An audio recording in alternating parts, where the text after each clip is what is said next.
അള്ളാഹുവിന്റെ മാർഗത്തിലായി ചെലവഴിക്കുന്നവരാണ്. അപ്പൊ വിശ്വാസപരമായി അദൃശ്യമായ മറഞ്ഞ കാര്യങ്ങളെ കൊണ്ട് വിശ്വസിക്കുന്നവരും നിസ്കാരം കറക്റ്റായി നിലനിർത്തുന്നവരും അല്ലാഹു തആല നൽകിയ ധനത്തിൽ നിന്ന് അവന്റെ മാർഗത്തിൽ ചെലവഴിക്കുന്നവരുമാണ് സത്യവിശ്വാസികൾ എന്ന് പരിശുദ്ധ ഖുർആനിൽ അല്ലാഹു പറയുകയാണ്.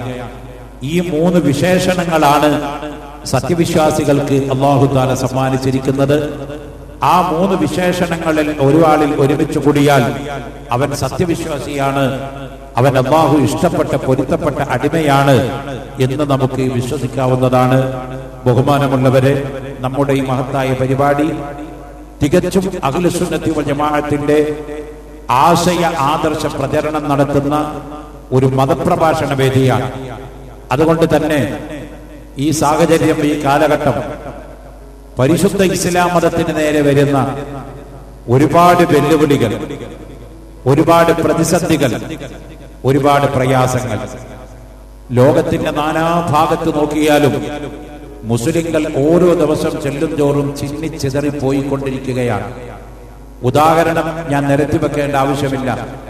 ലോകത്തിലുള്ള ഏത് ഭാഗത്തേക്ക് നിങ്ങൾ തിരിഞ്ഞു നോക്കിയാലും കാണാം. ഇപ്പൊ ഗൾഫ് നാടുകളിലേക്ക് നോക്കിയാൽ അവിടെയും കലാപങ്ങളാണ്. സിറിയ എന്ന് പറയുന്ന നാടുണ്ട്. അല്ലാഹുവിന്റെ റസൂല് സാമിലേക്കും സിറിയയിലേക്കും ഒക്കെ കച്ചവടത്തിന് പോയതായി ഇസ്ലാമിക പ്രമാണങ്ങളിൽ കാണാം. ആ സിറിയ എന്ന് പറയപ്പെടുന്ന നാട് ഇന്ന് കലാപം കൊണ്ട് കലുഷിതമായി കിടക്കുകയാണ്. അവിടെ അമേരിക്കയുടെ ചാരന്മാർ ജനാധിപത്യത്തിന്റെ പേര് പറഞ്ഞുകൊണ്ട് സിറിയ എന്ന് പറയുന്ന നാട് അവിടുത്തെ മുസ്ലിമീങ്ങളെ 2 ചേരിയായി ഭിന്നിപ്പിച്ചുകൊണ്ട് പരസ്പരം പോരടിപ്പിച്ചുകൊണ്ട് പരസ്പരം കുത്തി മരിപ്പിച്ചുകൊണ്ടിരിക്കുകയാണ്. അതുപോലെ തന്നെ മുസ്ലിം ഭൂരിപക്ഷ പ്രദേശമായ അഫ്ഗാനിസ്ഥാൻ എന്ന് പറയുന്ന നാട് നമുക്കറിയാം. അവിടെ പതിറ്റാണ്ടുകളായി സോവിയറ്റ് റഷ്യയും അതിന്റെ പുറമെ ഇപ്പൊ അമേരിക്കയും ഇടപെട്ടുകൊണ്ട് അവിടുത്തെ മുസ്ലിമീങ്ങളെയും 2 ചേരികളായി ഭിന്നിപ്പിച്ചുകൊണ്ട് മുസ്ലിം സമുദായത്തെ ഭിന്നിപ്പിച്ചുകൊണ്ട് പരസ്പരം കുത്തി കീറിക്കൊണ്ട് മരിപ്പിച്ചുകൊണ്ടിരിക്കുകയാണ്. അതുപോലെ തന്നെ നമുക്കറിയാം ലിബിയ എന്ന് പറയുന്ന ഒരു നാടുണ്ട്. ഒരു കാലത്ത് മുസ്ലിം സമുദായത്തിന്റെ ഏറ്റവും അധികം ഇസ്സത്തുള്ള നാടായി ഗണിക്കപ്പെട്ടിരുന്ന നാടായിരുന്നു ലിബിയ. അവിടുത്തെ ചോദ്യം ചെയ്യപ്പെടാത്ത ഭരണാധികാരിയായിരുന്നു കേണൽ മുഅമ്മർ അൽ ഗദ്ദാഫി എന്ന് പറയുന്ന ഭരണാധികാരി. ഈ അടുത്ത സമയത്താണ് ഗദ്ദാഫിയെ വിമതസേന വളഞ്ഞു പിടിക്കുകയും അയാളെ മൃഗീയമായി കൊല ചെയ്യപ്പെടുകയും അവിടെയുള്ള മുസ്ലിമീങ്ങളെ അമേരിക്കയുടെ പട്ടാളത്തിന്റെ സഹായത്തോടെ 2 ചേരിയായി ഭിന്നിപ്പിക്കപ്പെട്ടിരിക്കുകയാണ്. നമുക്കറിയാം ബഹുമാനപ്പെട്ട ഖുത്ബുൽ അഖ്താബ് ഗൗസുൽ ആദം അബ്ദുൽ ഖാദിർ ജീലാനി ഖദ്ദസല്ലാഹു സിർറഹുൽ അദീദ് തങ്ങളുടെ മഖബറ നിലകൊള്ളുന്ന ബഗ്ദാദ് പട്ടണം നിലകൊള്ളുന്ന ഇറാഖ് എന്ന് പറയുന്ന രാജ്യത്തെ സംബന്ധിച്ച് നമുക്കറിയാം. അവിടെ ഇന്നും നിലയുമൊക്കെയുള്ള വാർത്തകളിലും ടിവികളിലും മീഡിയകളിലും ശ്രദ്ധിച്ചാൽ നമുക്കറിയാം അവിടെ 100 കണക്കിന് ആളുകൾ ബോംബ് സ്ഫോടനങ്ങളിൽ മരിച്ചുകൊണ്ടിരിക്കുകയാണ്. അവിടെ ഇപ്പോഴും അമേരിക്കയുടെ സേന അവിടെ വിട്ടുപോകാതെ അവിടുത്തെ മുസ്ലിമീങ്ങളെ 2 ചേരിയാക്കി മാറ്റി ഒരു വിഭാഗത്തിന്റെ കയ്യിൽ അധികാരം കൊടുത്തുകൊണ്ട് അവിടെയും മുസ്ലിമീങ്ങളെ ഭിന്നിപ്പിച്ചു കൊണ്ടിരിക്കുകയാണ്. എന്തിനധികം ബഹുമാനപ്പെട്ട അഷ്റഫുൽ ഖൽഖ് മുഹമ്മദുർ റസൂലുള്ളാഹി സ്വല്ലല്ലാഹു അലൈഹി വസല്ലമ തങ്ങളുടെ പരിശുദ്ധമായ പരിപാവനമായ റൗള ശരീഫ് നിലകൊള്ളുന്ന മദീന മുനവ്വറയിലും ലോക മുസൽമാന്റെ ശിലാകേന്ദ്രമായി അറിയപ്പെടുന്ന വിശുദ്ധ കഅബ ശരീഫ് നിലകൊള്ളുന്ന സൗദി അറേബ്യയിലും അമേരിക്കയുടെ ചാരന്മാർ താവളമടിക്കുകയും അവിടെയും ജനാധിപത്യത്തിന്റെ സ്വരമുയർത്തിക്കൊണ്ട് മതേതരത്വത്തിന്റെ സ്വയമുയർത്തിക്കൊണ്ട് സോഷ്യലിസത്തിന്റെ സ്വയമുയർത്തിക്കൊണ്ട് അവിടെയും മുസ്ലിമീങ്ങൾ 2 ചേരിയായി ഭിന്നിപ്പിച്ചുകൊണ്ട് മുസ്ലിം സമുദായത്തെ ഇല്ലായ്മ ചെയ്യാനുള്ള ഗൂഢമായ നീക്കങ്ങൾ ലോകത്തിന്റെ എല്ലാ ഭാഗത്തും വളരെ ശക്തമായി നടക്കുകയാണ്. ഒരു ഭാഗത്ത്,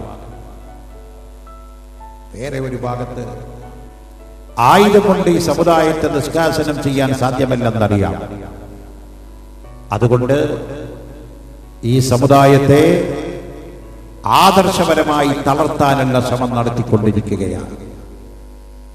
നമുക്കറിയാം നമ്മുടെ ഈ മജ്‌ലിസിൽ വാഴ് കേൾക്കാൻ വേണ്ടി വന്ന ഉമ്മമാര് ബഹുഭൂരിപക്ഷം വരുന്ന സ്ത്രീകളും ധരിച്ചിരിക്കുന്നത് പർദ്ദയാണ്. പർദ്ദ ധരിച്ചു കൊണ്ടുവന്നിരിക്കുന്ന സ്ത്രീകളാണ് ബഹുഭൂരിപക്ഷമുള്ളവർ.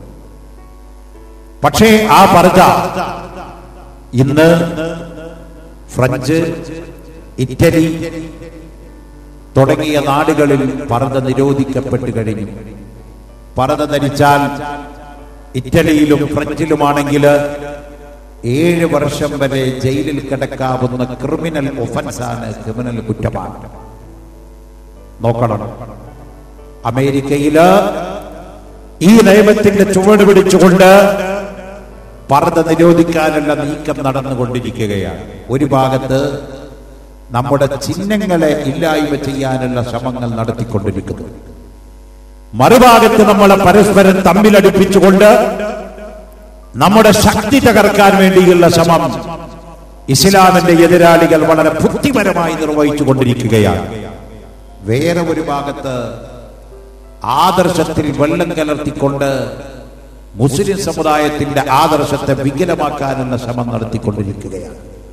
നമുക്കറിയാം, ബഹുമാനപ്പെട്ട അഷ്റഫുൽ ഖൽഖ് മുഹമ്മദ് റസൂലുള്ളാഹി സല്ലല്ലാഹു അലൈഹി വസല്ലമ തങ്ങൾ കേവലം സാധാരണ മനുഷ്യനാണ് എന്നൊരു വാദം ലോകത്താരാണത് ഉന്നയിക്കുന്നത്? ഈ രാജ്യത്തെ മുജാഹിദും ജമാഅത്തെ ഇസ്ലാമിയൊക്കെ ഉന്നയിക്കുന്നതിന് മുന്നേ ഈ വാദം ഉന്നയിച്ചിരുന്നവർ യഹൂദികളും ക്രിസ്ത്യാനികളുമായിരുന്നു. പ്രിയപ്പെട്ടവരെ, അങ്ങനെ ഹംഫർ എന്ന് പറയുന്ന ഒരു ചാരൻ, ആ ചാരന്റെ പ്രവർത്തന ഫലമായിട്ടാണ് രാജ്യത്ത് വഹാബീസം ഉണ്ടായതെന്ന് മൂക്ക് കീപ്പട്ടുള്ള ഏത് കൊച്ചുകുട്ടികൾക്കും അറിയാവുന്ന കാര്യമാണ്. ബഹുമാനപ്പെട്ട അഷ്റഫുൽ ഖൽഖ് മുഹമ്മദ് റസൂലുള്ളാഹി സല്ലല്ലാഹു അലൈഹി വസല്ലമ തങ്ങൾ സാധാരണ മനുഷ്യനാണെന്ന് ലോകത്ത് സ്ഥാപിക്കാൻ വിഫലമായ ശ്രമം നടത്തുന്ന ശക്തികൾക്ക് സാമ്പത്തികമായ സഹായം ചെയ്തു കൊടുത്തുകൊണ്ട് മുസ്ലിം സമുദായത്തെ ആദർശപരമായി ഭിന്നിപ്പിക്കാൻ ശ്രമം നടത്തുകയാണ്. നോക്കൂ നിങ്ങൾ, ഖാദിയാനിസം എന്ന് പറയുന്ന ഒരു പാർട്ടിയുണ്ട്. നമ്മുടെ നാട്ടിലുണ്ടോ എന്നറിയില്ല, എന്നാൽ നമ്മുടെ പ്രദേശത്തിന്റെ ചുറ്റുഭാഗത്തെല്ലാം ഉണ്ട് ഖാദിയാനിസം. ആരാണ് ഈ ഖാദിയാനിസം? ബഹുമാനപ്പെട്ട അഷ്റഫുൽ ഖൽഖ് മുഹമ്മദ് റസൂലുള്ളാഹി സല്ലല്ലാഹു അലൈഹി വസല്ലമ തങ്ങളുടെ ശേഷം നബിയാണെന്ന് പ്രവാചകത്വ വാദമുന്നയിക്കപ്പെട്ടവരിൽ ഒരാളാണ് മീർസ ഗുലാം അഹ്മദ് ഖാദിയാനി. പഞ്ചാബിലെ പത്താൻകോട് ജില്ലയിൽ ജനിച്ചുപോയ മീർസ ഗുലാം അഹ്മദ് ഖാദിയാനിക്ക് സപ്പോർട്ട് ചെയ്തത് ആരായിരുന്നു? ഇംഗ്ലീഷുകാരായിരുന്നു, വെള്ളക്കാരായിരുന്നു, അമേരിക്കക്കാരായിരുന്നു, അതെ, ബ്രിട്ടീഷുകാരായിരുന്നു.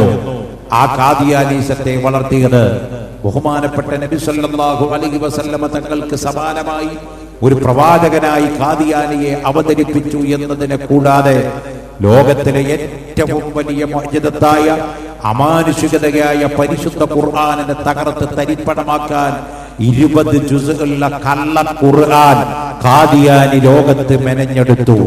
20 ജുസുകളുള്ള കള്ള ഖുർആൻ ഖാദിയാനി ലോകത്ത് മെനഞ്ഞെടുത്തു. ഇന്നാ അൻസൽനാഹു ഫീ ലൈലത്തുൽ ഖദ്രി വമാ അദ്റാക മാ ലൈലത്തുൽ ഖദർ എന്ന ആയത്തിന് പാരഡിയായി കൊണ്ട്, സമാനമായി കൊണ്ട്, ഇന്നാ അൻസൽനാഹു ഖരീബൻ മിനൽ ഖാദിയാൻ, നിശ്ചയം മീർസ ഗുലാം അഹ്മദിനെ നാം പഞ്ചാബിലെ പത്താൻകോട് ജില്ലയുടെ അടുത്ത് അവതരിപ്പിച്ചിരിക്കുന്നു എന്ന് കള്ള ആയത്തുകൾ ഉണ്ടാക്കി, കള്ള ഹദീസുകൾ ഉണ്ടാക്കി, കള്ള ഖുർആൻ ഉണ്ടാക്കി, ഒരു ഭാഗത്ത് പ്രവാചകത്വം വരെ ഉണ്ടാക്കി ഈ സമുദായത്തെ. പക്ഷെ അങ്ങനെയൊക്കെയാണെങ്കിലും ഇപ്പൊ നമ്മുടെ നാട്ടില് ഇന്ത്യ രാജ്യത്ത് ഒരു കണക്കെടുപ്പ് നടക്കാൻ വേണ്ടി പോകുക സെൻട്രൽ ഗവൺമെന്റിന്റെ. ജാതി മതം ഒക്കെ തിരിച്ചുകൊണ്ടുള്ള ഒരു കണക്കെടുപ്പ്, ഒരു സർവേ നടക്കാൻ പോകുന്നുണ്ട്. ഈ നാട്ടിൽ ഇപ്പൊ എത്ര ആളുണ്ട്? ആ സർവേ വന്നാൽ അറിയാൻ പറ്റും ഇന്ത്യയിൽ എത്ര മുസ്ലിമുണ്ട്, കേരളത്തിൽ എത്ര മുസ്ലിമുണ്ട്, മലപ്പുറം ജില്ലയിൽ എത്ര മുസ്ലിമുണ്ട്. പക്ഷെ ഈ സർവേയുടെ മുന്നേ തന്നെ 2005 ജസ്റ്റിസ് നരേന്ദ്രൻ എന്ന് പറയുന്ന ഒരു ജഡ്ജി നടത്തിയ ഒരു സർവേ റിപ്പോർട്ടുണ്ട്. ആ റിപ്പോർട്ട് അറിയപ്പെടുന്നത് നരേന്ദ്രൻ കമ്മീഷൻ റിപ്പോർട്ട് എന്നാണ്. ആ നരേന്ദ്രൻ കമ്മീഷൻ റിപ്പോർട്ടിന്റെ അകത്ത് ജസ്റ്റിസ് നരേന്ദ്രൻ എന്ന് പറയുന്ന ജഡ്ജി പറഞ്ഞിട്ടുണ്ട്, കേരളത്തില് 89.6 ലക്ഷം മുസ്ലിങ്ങളുണ്ട്. കേരള ജനസംഖ്യയിലെ 3/2 ഭാഗം കഴിഞ്ഞാൽ ഏറ്റവും വലിയ ഹിന്ദുക്കളെ കഴിഞ്ഞാൽ ഏറ്റവും വലിയ ഭൂരിപക്ഷമുള്ള ജനതയായി ഇന്ത്യയിലും കേരളത്തിലും മുസ്ലിങ്ങൾ തന്നെയാണ് നിലകൊള്ളുന്നത്. 89 ലക്ഷം വരുന്ന മുസ്ലിങ്ങൾ കേരളത്തിലുണ്ട്. എന്നാൽ ആ സർവേയുടെ വെളിച്ചത്തിൽ നോക്കിയാൽ ഏറ്റവും അധികം മുസ്ലിങ്ങൾ തിങ്ങി താമസിക്കുന്നത് എവിടെയാണ്? കേരളത്തിൽ, മലപ്പുറം ജില്ലയിലാണ്. ഇന്ത്യയിൽ ഏറ്റവും അധികം മുസ്ലിങ്ങൾക്ക് വളർച്ചയുള്ളത് 2 സ്ഥലത്താണ്. ഒന്ന് ജമ്മു കാശ്മീരിലും 2 മലപ്പുറത്തുമാണ്. ഇത് കണ്ടപ്പോഴാണ് ഒരു പത്രക്കാരൻ എഴുതി, എങ്ങനെയാണ് കേരളത്തിൽ മുസ്ലിങ്ങൾ വളരാതിരിക്കുക, മലപ്പുറത്ത് എങ്ങനെയാണ് ജമ്മു കാശ്മീരിൽ മുസ്ലിങ്ങൾ വളരാതിരിക്കുക? അതിന് ഇയാൾ പറഞ്ഞ കാരണം, ഓരോ മുസ്ലിമീങ്ങളും 4-40 പെണ്ണുകെട്ടി കുട്ടികളെ ഉണ്ടാക്കിക്കൊണ്ട് ജനസംഖ്യ വർദ്ധിപ്പിക്കുകയാണെന്നാണ്. ഓരോ ആര്യാക്കന്മാരും 4-40 പെണ്ണുകെട്ടുകയാണ്. ഓരോ ആര്യാക്കന്മാർ ഇലക്ഷന് നിന്നാൽ മത്സരിച്ചാൽ അവരുടെ കുട്ടികൾ വോട്ട് ചെയ്താൽ തന്നെ വമ്പിച്ച ഭൂരിപക്ഷത്തിൽ ജയിക്കാവുന്ന അത്ര മക്കളെ പോപ്പുലേഷൻ ഉണ്ടാക്കിയെടുത്തിരിക്കുകയാണ്. അതുകൊണ്ട് പെണ്ണ് കെട്ടിക്കൊണ്ടാണ് ഈ സമുദായത്തിൽ ആളെ കൂട്ടിയത് എന്ന് ഒരു ദുഷ്പ്രചരണം നടത്തി. എന്നാൽ പെണ്ണ് കെട്ടണ്ട എന്ന് റസൂലുള്ളാഹി പറഞ്ഞിട്ടില്ല. പെണ്ണ് കെട്ടുന്നതിന് ലക്ഷ്യം എന്താണെന്ന് ഇസ്ലാം മതം പഠിപ്പിച്ചത് എന്താണ്? തനാക്കഹു, നിങ്ങൾ കല്യാണം കഴിച്ചോളൂ, വ തനാസലു, നിങ്ങൾ സന്താനോൽപാദനം നടത്തിക്കോളൂ. അല്ലാഹുവിന്റെ റസൂല് പറഞ്ഞു, തനാക്കഹു വ തനാസലു, നിങ്ങൾ വിവാഹം കഴിക്കണം, സന്താനോൽപാദനം നടത്തണം.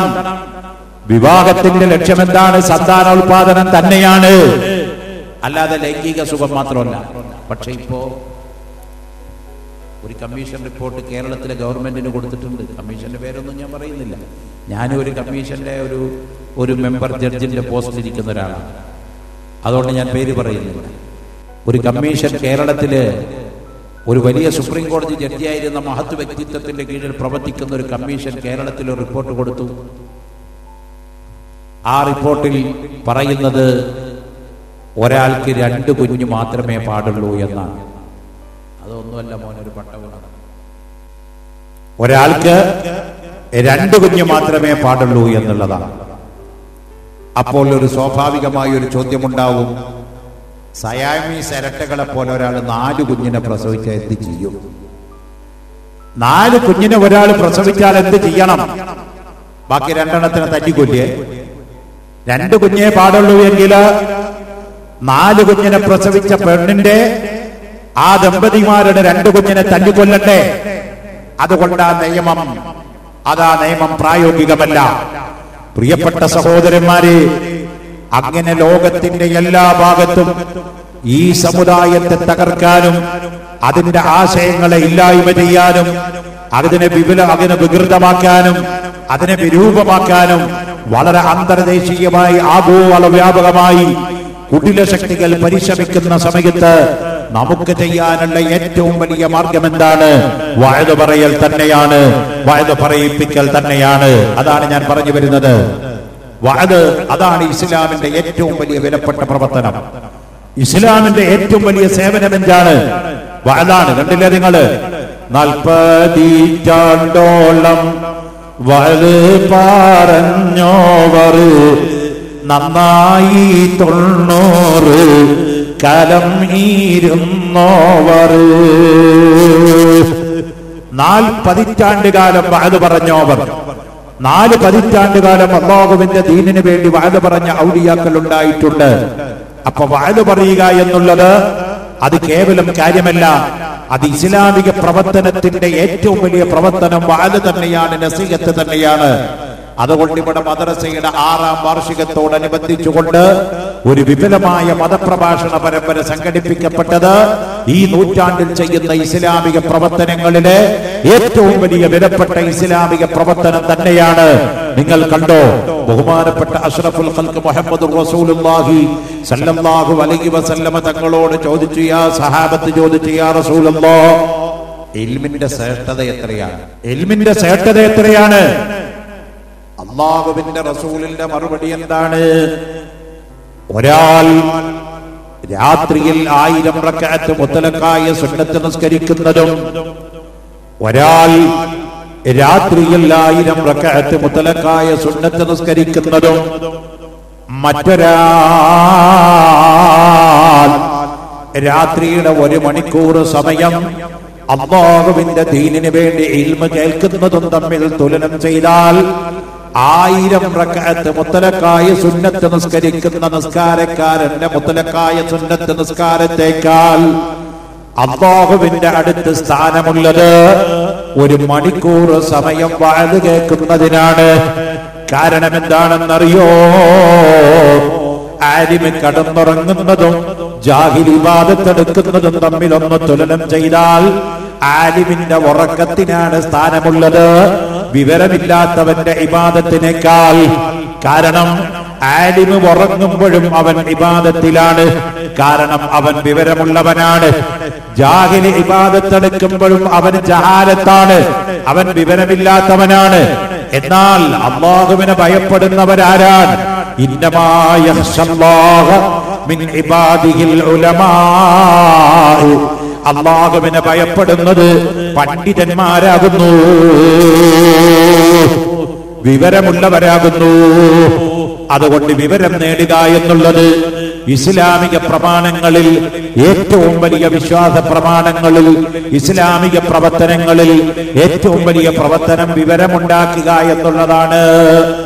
ഇസ്ലാമികമായ വിവരമുണ്ടാക്കുക, വായത് പറയുക, കാലഘട്ടത്തിനനുസരിച്ചുള്ള വായത് പറയുക. അപ്പോ കാലഘട്ടത്തിന് പറ്റിയ ഏറ്റവും വലിയ നല്ല വായത് കാലഘട്ടത്തിനനുസൃതമായ വായത് ജനങ്ങൾക്ക് പറഞ്ഞു കൊടുക്കണം. ഇപ്പൊ നോക്ക്, നിങ്ങൾ കഴിഞ്ഞ 4 കൊല്ലമായി സ്വിറ്റ്സർലൻഡ് എന്ന് പറയുന്ന നാട്ടിൽ ഒരു പരീക്ഷണം നടന്നുകൊണ്ടിരിക്കുക. എന്താണ് ആ പരീക്ഷണം? ഈ പ്രപഞ്ചം എങ്ങനെ ഉണ്ടായി എന്ന് കണ്ടുപിടിക്കാൻ വേണ്ടിയിട്ടാണ് പരീക്ഷണം. എന്താണ് അതിന് ഉദാഹരണം പറയാ?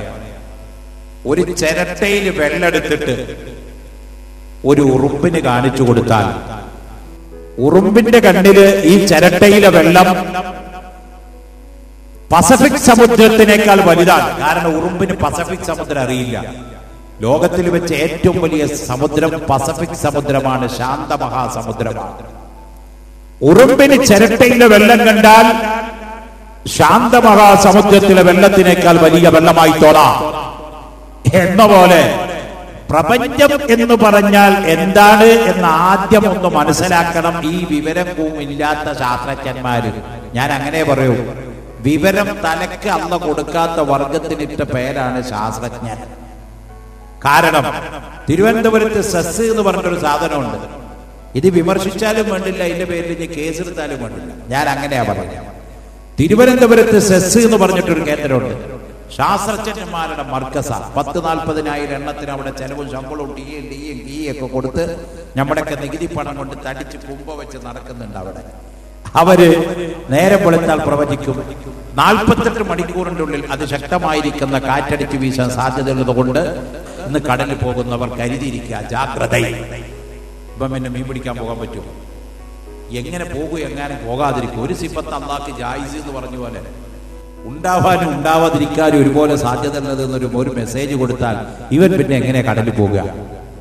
ഈ വിഭാഗമാണ് ശാസ്ത്രജ്ഞന്മാര്. സുഹൃത്തുക്കളെ, ഞാൻ പറഞ്ഞു വരുന്നത് അവർ ചെയ്തിരിക്കുന്ന വെട്ടിത്തരങ്ങളുടെ കൂമ്പാരങ്ങളാണ് ഞാൻ പറഞ്ഞു വരുന്നത്.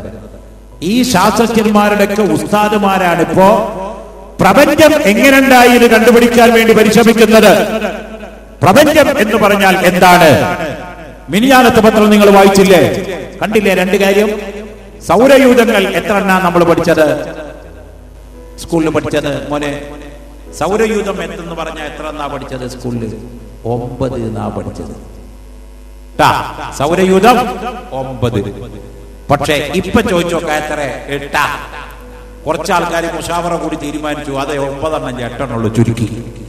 9 എന്ന് പഠിച്ചു പോയ ആൾക്കാർ കബറിൽ കിടക്കാനിപ്പോ അവരെ തിരുത്താൻ വല്ല മാർഗമുണ്ടോ? നമ്മൾ ഈ മദ്രസയിൽ ഇസ്ലാംകാരും ഈമാൻകാരും പഠിച്ചത് എത്ര? 6 ആണ്, 5 ആണ്, 6, 5, 11. വല്ല മാറ്റമുണ്ടോ? മരിച്ചോനും ജനിച്ചോനും മാറ്റല്ല, തിരുത്തേണ്ടതില്ല. നമ്മൾ പഠിപ്പിക്കുന്ന കാര്യങ്ങൾ പ്രാക്ടിക്കലായ കാര്യമാണ്, അപ് ടു ഡേറ്റ് കാര്യങ്ങളാണ്, വളരെ സയന്റിഫിക്കലായ കാര്യങ്ങളാണ്. അതിന് യാതൊരു മാറ്റവും വരുത്തേണ്ടതില്ല. പക്ഷേ ശാസ്ത്രം ഇന്ന് പറഞ്ഞത് നാളെ മാറുന്നു, സൗരയൂഥങ്ങൾ 9 പഠിപ്പിച്ച ശാസ്ത്രം ഇപ്പോൾ പറയുന്നു നെപ്റ്റ്യൂൺ എന്ന് പറയുന്ന ഒരു ഗ്രഹം സൗരയൂഥത്തിൽ പെട്ടതല്ല. അതുകൊണ്ട് ഞങ്ങളെല്ലാവരും മുഷാവറ കൂടി നെപ്റ്റ്യൂണിനെ സൗരയൂഥത്തിൽ നിന്ന് പുറത്താക്കി പെട്ടെന്നേ ഉള്ളൂ എന്ന് പറഞ്ഞ് നാക്കെടുക്കുന്നതിന് മുമ്പ് മിനിഞ്ഞാന്നത്തെ പത്രത്തിൽ അതാ കാണുന്നു 2 ഗ്രഹങ്ങളെ കൂടി കണ്ടെത്തിയിട്ടുണ്ട്. അതുകൊണ്ട് അവിറ്റനെയും കൂടി സൗരയൂഥത്തിൽ പെടുത്താൻ തീരുമാനിച്ചിരിക്കുകയാണ്. അപ്പൊ വീണ്ടും അവരുടെ മുഷാവറ കൂടി തീരുമാനിച്ചു. ഇപ്പൊ 8+2 10 സൗരയൂഥം. പുതിയ ക്ലാസ്സിൽ ഇനി പാഠപുസ്തകം മാറ്റേണ്ടി വരികയാണ്. സൗരയൂഥത്തിന്റെ എണ്ണം എത്രയാന്ന് ചോദിച്ചാൽ ഇപ്പോഴും പറയാനുള്ള ധൈര്യത്തിലേക്ക് നമ്മുടെ ശാസ്ത്രം വളർന്നു പോയിട്ടില്ല. സുബ്ഹാന ജല്ല ജലാലുഹു. എന്നാ നിങ്ങൾ കേൾക്കണം, പ്രപഞ്ചം എന്ന് പറഞ്ഞതിന്റെ അർത്ഥം എന്താണ്? അറബി കിതാബ് എടുത്ത് വായിച്ചു നോക്കിയാൽ അറിയാം. മാ സിവൽ ബാരി, മാ സിവൽ ബാരി, അല്ലാഹു തആല അല്ലാത്ത എല്ലാത്തിനും കൂടി പറയുന്ന പേരാണ് പ്രപഞ്ചം. ഭൂമി മാത്രമല്ല, ചന്ദ്രൻ മാത്രമല്ല, സൂര്യൻ മാത്രമല്ല, വ്യാഴം മാത്രമല്ല, ചൊവ്വ മാത്രമല്ല, നെപ്റ്റ്യൂൺ മാത്രമല്ല, പ്ലൂട്ടോ മാത്രമല്ല, ഈ അല്ലാഹുവല്ലാത്ത എല്ലാത്തിനും പറയുന്ന പേരാണ് പ്രപഞ്ചം. അപ്പൊ അല്ലാഹു ഏതിൽ പെടില്ല? പ്രപഞ്ചത്തിൽ പെടില്ല. അല്ലാഹു പ്രപഞ്ചത്തിൽ പെട്ടതല്ല. കാരണം എന്തുകൊണ്ട്? അല്ലാഹു സൃഷ്ടിയല്ല. പ്രപഞ്ചം എന്താണ്? സൃഷ്ടിയാണ്. അല്ലാഹുവോ സൃഷ്ടാവാണ്. അതുകൊണ്ട് സൃഷ്ടിയായിരിക്കുന്ന പ്രപഞ്ചം സുബ്ഹാനല്ലാഹ്, അത് ഭൂമിയല്ല മോനെ. സ്വിറ്റ്സർലൻഡിലെ 25 കിലോമീറ്റർ ഭൂമിയുടെ അടിയിൽ കൂടെ തുരന്നിട്ട് ഒരു വലിയ ഒരു ടണല്, ഇടുക്കിയിൽ നിന്ന് മുല്ലപ്പെരിയാറിലേക്ക് വെള്ളം വരുന്ന പോലത്തെ ഒരു ടണല്. ഇപ്പൊ മുല്ലപ്പെരിയാറൊക്കെ വലിയ വിവാദമായിട്ട് നിൽക്കുകയാണല്ലോ. ആ ഇടുക്കിയിലൊക്കെ ഒഴിവ് കിട്ടുമ്പോൾ മൂലമറ്റം പവർ ഹൗസ് ഒക്കെ ഒന്ന് പോയി നോക്കുന്നത് നല്ലതാ. കാനഡ ഗവൺമെന്റ് ഭൂമിയുടെ അടിയിൽ കൂടെ തുരന്നിട്ടാണ് മൂലമറ്റം പവർ ഹൗസ് ഉണ്ടാക്കിയിരിക്കുന്നത്. ഒരു മലയുടെ ഉള്ളു തുറന്നിട്ട് അതിന്റെ അടിയിലാണ് ഇലക്ട്രിക്കൽ സംവിധാനങ്ങളൊക്കെ വെച്ചിരിക്കുന്നത്. അതിന്റെ അകത്താണ് എഞ്ചിനീയർമാർ ഇരുന്നു കൊണ്ട് ഈ കറണ്ട് ഓപ്പറേറ്റ് ചെയ്തുകൊണ്ടിരിക്കുന്നത്. ആ മല അങ്ങ് അവന്നു പോയാൽ നമ്മുടെ നാട്ടിൽ പിന്നെ കറണ്ട് ഇല്ലട്ട മോനെ. എല്ലാവരും അതിന്റെ അടിയിൽ വെട്ട് ഹറ മയ്യത്തായി പോകും. അല്ലാഹു തആല ചെയ്തു കൊടുത്തിരിക്കുന്ന ഓരോരോ അനുഗ്രഹങ്ങളാണ്. അപ്പൊ നിങ്ങൾ നോക്കണം, 25 കിലോമീറ്റർ ഭൂമിയുടെ അടിയിലൂടെ തുരങ്കമുണ്ടാക്കിയിട്ട് ഇവര് നടത്തുന്ന പരീക്ഷണം എന്താണെന്നറിയോ? ഈ പ്രപഞ്ചം എങ്ങനെ ഉണ്ടായി എന്ന് കണ്ടുപിടിക്കാനാ. 25 നക്കാപ്പിച്ച കിലോമീറ്ററിന്റെ ഉള്ളിലൂടെ ഇവർ ഓരോ വൈദ്യുതി തരംഗങ്ങൾ കടത്തിവിട്ടിട്ട് അത് തമ്മിൽ കൂട്ടിമുട്ടിച്ചിട്ട് അതിന്റെ ആഘാതമേൽപ്പിച്ചിട്ട് അതിന്റെ സ്പീഡ് അളന്നിട്ട് അതിന്റെ കിലോമീറ്റർ അളന്നിട്ട് അവർ ദൈവത്തിനെ കണ്ടെത്താൻ ശ്രമിക്കുമ്പോൾ അവരുടെ മൈക്രോസ്കോപ്പിന്റെ ഇടയിലൂടെ, അവരുടെ കമ്പ്യൂട്ടറിന്റെ ഇടയിലൂടെ കഴിഞ്ഞ മാസം ഒരു പ്രത്യേക കണം കടന്നുപോയി. ലാ ഇബ്തിദാ അലഹു വലാ ഫനാ അലഹു. അത് എവിടുന്ന് വന്നു എന്ന് ആർക്കും അറിയണില്ല, അത് എന്നാണ് നശിക്കാൻ ആർക്കും അറിയണില്ല. അങ്ങനെ കണ്ടപ്പോൾ അവർ ആ കണത്തിന് പേരിട്ടു ആദ്യമില്ലാത്തതും അന്ത്യമില്ലാത്തതുമായ ഒരു കണം. അവരുടെ കമ്പ്യൂട്ടറിന്റെ ഉള്ളിലൂടെ കടന്നുപോയപ്പോൾ സ്വിറ്റ്സർലൻഡിലെ ശാസ്ത്രജ്ഞന്മാർ ആ കണത്തിന് പേര് വിളിച്ചു ദൈവകണം. ദൈവകണം.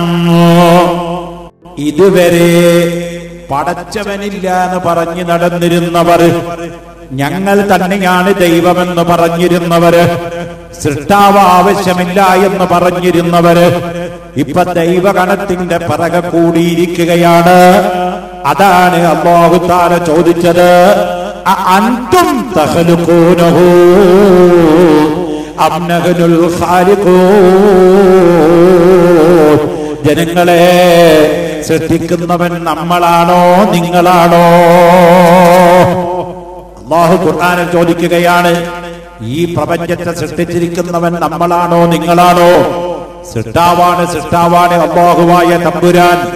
ഒരുപാട് അതീന്ദ്രിയമായ രഹസ്യങ്ങൾ ഈ പ്രപഞ്ചത്തിന്റെ അകത്ത് വെച്ച് തന്നിട്ടുണ്ട്. അതൊക്കെ കണ്ടുപിടിക്കാൻ മനുഷ്യന്റെ നൈമിഷികമായ ബുദ്ധി കൊണ്ട് സാധ്യമല്ല. അതുകൊണ്ടൊരു കാര്യം മനസ്സിലാക്കണം, സത്യവിശ്വാസികൾക്കൊന്നേ പറയാനുള്ളൂ, അല്ലാഹുവിന്റെ ദീനാണ് പരമമായ സത്യം. അതാണ് ആദ്യം, അതാണ് അന്ത്യം. അല്ലാഹുവിന്റെ ദീനനുസരിച്ച് ജീവിക്കാൻ തയ്യാറാവണോ? അല്ലാഹുവിന്റെ ദീൻ എന്ന് പറഞ്ഞാൽ അല്ലാഹുവിന്റെ നിയമമാണ്. അല്ലാഹുടെ നിയമം, അല്ലാഹുടെ ദീൻ, അല്ലാഹുടെ മതം. അതിന് യാതൊരു മാറ്റവുമില്ല. അത് ലോകാവസാനം വരെ നിലനിൽക്കുന്നതാണ്. കേട്ടോ പോലെ. ഇപ്പൊ ഉദാഹരണം ഞാൻ പറഞ്ഞല്ലോ, പർദ്ദയുടെ കാര്യം. പർദ്ദ നിരോധിച്ചല്ലോ ഇറ്റലിയിലും ഫ്രാൻസിലും. പക്ഷേ ആ പർദ്ദയുടെ മഹത്വം എന്താണെന്ന് അറിയോ? ഇറ്റലിക്കാർക്കറിയോ? നിരോധിക്കപ്പെട്ട ഫ്രാൻസുകാർക്കറിയോ? അവരതിന്റെ കാരണം പറഞ്ഞത്, പർദ്ദ ഒരു ഭീകരവാദത്തിന്റെ വസ്ത്രമായതുകൊണ്ട് പർദ്ദയുടെ ഉള്ളിലൂടെ ഭീകരന്മാര് നുഴഞ്ഞു കയറാൻ സാധ്യതയുള്ളത് കൊണ്ട് ഞങ്ങൾ പർദ്ദ നിരോധിക്കുന്നു എന്ന കള്ളപ്രചരണമാണ് നടത്തിയത്. എന്നാൽ ഞാൻ ചോദിക്കട്ടെ, ലോകത്തെവിടെങ്കിലും ഒരു സ്ഥലത്ത്, അമേരിക്കയിലാവട്ടെ, ഇന്ത്യയിലാവട്ടെ, ഇറ്റലിയിലാവട്ടെ, ജർമ്മനിയിലാവട്ടെ, എവിടെങ്കിലും ഒരു സ്ഥലത്ത് പർദ്ദ ധരിച്ചുകൊണ്ട് ഭീകരന്മാര് ഭീകരാക്രമണം നടത്തിയതായി ഞങ്ങൾ വെല്ലുവിളിക്കുകയാണ്. കയ്യിൽ തെളിവുണ്ടോ? പർദ്ദ ഉപയോഗിക്കപ്പെട്ടതായി തെളിവുണ്ടോ? ഇല്ല. നേരെ മറിച്ചുകൊണ്ട് പേന്റിട്ടുകൊണ്ട് ഭീകരാക്രമണം നടത്തിയിട്ടുണ്ട്, ഷർട്ടിട്ടുകൊണ്ട് ഭീകരാക്രമണം നടത്തിയിട്ടുണ്ട്, ടൈയും കോട്ടും വെച്ചുകൊണ്ട് ഭീകരാക്രമണം നടത്തിയിട്ടുണ്ട്, മിഡി ടോപ്പിട്ടുകൊണ്ട് ഭീകരാക്രമണം നടത്തിയിട്ടുണ്ട്, ബർമൂഡിട്ടുകൊണ്ട് ഭീകരാക്രമണം നടത്തിയിട്ടുണ്ട്. എന്നാൽ അതിന്റെ പേരില് പേന്റ് നിരോധിക്കാൻ, ഷൂ നിരോധിക്കാൻ, അതുപോലെ ടൈ നിരോധിക്കാൻ, കോട്ട് നിരോധിക്കാൻ ഈ പറയപ്പെട്ട അമേരിക്കയും ഫ്രാൻസും ഇറ്റലിയും തയ്യാറുണ്ടോ? തയ്യാറില്ല. അപ്പൊ പിന്നെ പർദ്ദ നിരോധിച്ചതിന്റെ പിന്നിലുള്ള രഹസ്യം എന്താണ്? ഇസ്ലാമിനെ തകർക്കുക, മുസ്ലിങ്ങളെ ഇല്ലായ്മ ചെയ്യുക. ആ പർദ്ദയുടെ ചരിത്രം അറിയോ നിങ്ങൾക്ക്? അറിയണം ആ ചരിത്രം. ഈ രാജ്യത്ത് വ്യഭിചാരം നിർത്തിയത് പർദ്ദയാണ്. ഈ രാജ്യത്ത് വ്യഭിചാരം നിർത്തിയത് പർദ്ദയാണ്. എന്തായിരുന്നു ഇസ്ലാം വരുന്നതിന് മുമ്പുള്ള പെണ്ണിന്റെ അവസ്ഥ?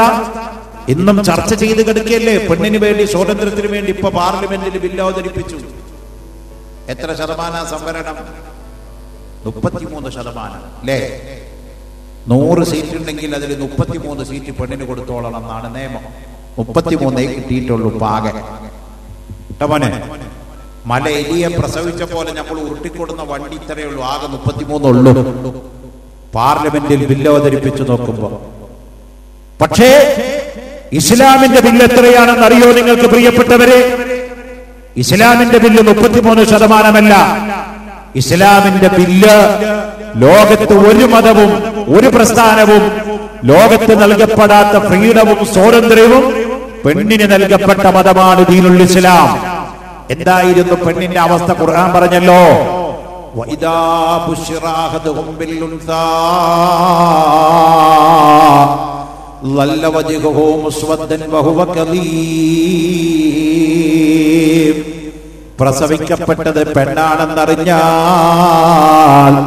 അവരുടെ മുഖമങ്ങ് കറുത്തു പോകുന്ന അവസ്ഥയുണ്ടായിരുന്നു. അപ്പൊ പെണ്ണിനെ പ്രസവിച്ചു എന്നറിഞ്ഞാൽ പ്രസവിക്കപ്പെട്ട ഉമ്മാടെ മുഖം കറുത്തിരുന്നു, വാപ്പാടെ മുഖം കറുത്തിരുന്നു. അങ്ങനത്തെ അവസ്ഥയിൽ നിന്ന് 4 പെണ്ണിനെ പ്രസവിച്ചവള് സ്വർഗത്തിലാണെന്ന് കാല റസൂലുള്ളാഹ്. ബഹുമാനപ്പെട്ട സഹാബത്ത് ചോദിച്ചു, യാ റസൂലല്ലാഹ്, നബിയെ 3 പെണ്ണിനെ പ്രസവിച്ചവളോ? അവളും സ്വർഗത്തിലാണ്. അള്ളാന്റെ റസൂലിന്റെ സഹാബത്ത് ചോദിച്ചു, നബിയെ 2 പെണ്ണിനെ പ്രസവിച്ചവളോ? അവളും സ്വർഗത്തിലാണ്. ബഹുമാനപ്പെട്ട സഹാബത്ത് പറയുകയാണ്, ഒരാളെ പ്രസവിച്ചവളോ എന്ന് ചോദിക്കണമെന്ന് ഞങ്ങൾക്ക് ആഗ്രഹമുണ്ടായിരുന്നു. പക്ഷേ റസൂലുള്ളാഹിന്റെ മുഖം കണ്ടപ്പോ ഞങ്ങൾ വായിച്ചെടുത്തു, ഒരൊറ്റ പെണ്ണിനെ പ്രസവിച്ചവളും സ്വർഗത്തിലാണ്.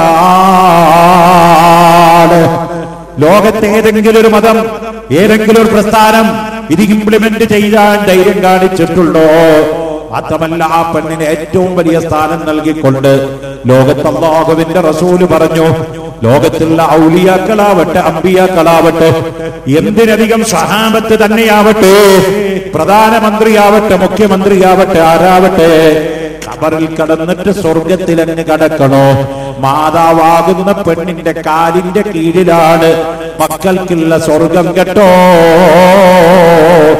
അൽ ജന്നത്തു തഹത അഖ്ദാമിൽ ഉമ്മഹാത്ത് ഖാല റസൂലുള്ളാഹി. ഇത്ര വലിയ സ്ഥാനം ലോകത്ത് പെണ്ണിന് ആരാ നൽകിയത്? എന്തായിരുന്നു പെണ്ണിന്റെ അവസ്ഥ മോനെ? ഇസ്ലാം വരുന്നതിന് മുമ്പ് നമ്മുടെ ഉമ്മമാരുടെ വാതുകരണം വന്നിട്ടുണ്ട്. ആ പട്ടണ വീട് തെങ്ങിൻ്റെ ചോട്ടിലൊന്നും ഇരിക്കരുത്, മുകളിലോട്ടൊന്ന് നോക്കിക്കോളി. ഉണങ്ങിയ പട്ട ഉണ്ടെങ്കിൽ പിന്നെ തെങ്ങിനെ കുറ്റം പറഞ്ഞിട്ട് കാര്യമില്ല. നമ്മൾ ഇരിക്കേണ്ടടുത്ത് നമ്മളിരിക്കണം. ഞാൻ ആ തെങ്ങ് ചതിച്ചു എന്ന് പറയുന്നത് ഉണങ്ങി നിൽക്കുന്ന പട്ടണ ചോട്ടിൽ പോയിരുന്നിട്ട് ഇത് അള്ളാടെ കള്ളാണ് പറഞ്ഞിട്ട് ആ തേങ്ങയുടെ തലക്ക് ചോട്ടിൽ തല വെച്ച് കൊടുക്കണം. അള്ളാടെ കള്ളാ അങ്ങനെയൊന്നുമില്ല. അള്ളാഹ് നമുക്ക് കോമൺ സെൻസ് എന്ന് പറഞ്ഞിട്ട് തിരിച്ചറിവ് തന്നിട്ടുണ്ട്, കണ്ണ് തന്നിട്ടുണ്ട്, കൈ തന്നിട്ടുണ്ട്, കാലും തന്നിട്ടുണ്ട്, ബുദ്ധിയും തന്നിട്ടുണ്ട്, നീങ്ങിരിക്കാനുള്ള ആരോഗ്യം തന്നിട്ടുണ്ട്.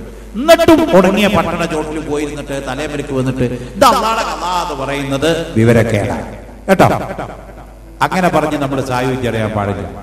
നമ്മൾ ചെയ്യേണ്ടതൊക്കെ ചെയ്തിട്ടും നമ്മൾ സൂക്ഷിക്കേണ്ടതൊക്കെ സൂക്ഷിച്ചിട്ടും നമുക്ക് അറിവ് വെച്ചിട്ടൊക്കെ പ്രവർത്തിച്ചിട്ടും പിന്നെയും നമ്മുടെ കൺട്രോളിന്റെ പുറത്തു വരുന്നത് അലല്ലാഹ് തവക്കൽ, അള്ളാഹ്ക്ക് വിടാം. അല്ലാതെ നമ്മളോട് ചെയ്യാൻ പറഞ്ഞതൊന്നും ചെയ്യാതെ, നമ്മുടെ ബുദ്ധി പ്രയോഗിക്കാതെ, നമ്മുടെ അവയവങ്ങളൊന്നും അനക്കാതെ ഇതൊക്കെ അള്ളാഹുവിന്റെ കഥയാണ് എന്ന് പറഞ്ഞിട്ട് അന്ധവിശ്വാസം ഇസ്ലാം മതത്തിലില്ല. അതാദ്യം നമ്മൾ മനസ്സിലാക്കണം. അന്ധവിശ്വാസം ഇസ്ലാം മതത്തിലില്ല. ഇസ്ലാം മതം അന്ധവിശ്വാസത്തെ എതിർത്ത മത. പക്ഷെ ഇന്ന് ഏറ്റവും അധികം അന്ധവിശ്വാസികളുള്ള മതം ഇസ്ലാം മതം. ഏറ്റവും അധികം അന്ധവിശ്വാസികളുടെ കൂടാര ഇസ്ലാം മതം ആണ്. നമുക്കറിയാം. കാരണം കള്ള തെരീക്കത്തുകാരും കപട മന്ത്രവാദികളും ഏറ്റവും അധികം ചൂഷണം ചെയ്യപ്പെടുന്നത് ഈ സമുദായത്തെയാണ്. ഞാൻ ചൂഷണം ചെയ്യപ്പെടുന്ന ആത്മീയത എന്ന് പറഞ്ഞൊരു വിഷയം തന്നെ അതിനെ സംബന്ധിച്ച് പ്രസംഗിച്ചിട്ടുണ്ട്. കള്ളമന്ത്രവാദികളും കള്ളത്തരീക്കത്തുകാരും ഈ സമുദായത്തെ ചൂഷണം ചെയ്യപ്പെടുകയാണ്. അതിൽ നിന്ന് ഈ സമുദായം രക്ഷപ്പെടണം. അതുകൊണ്ട് ആലിമീങ്ങളുടെ വാക്ക് നിങ്ങൾ സ്വീകരിക്കണം, ഉലമാഇന്റെ വാക്ക് നിങ്ങൾ സ്വീകരിക്കണം.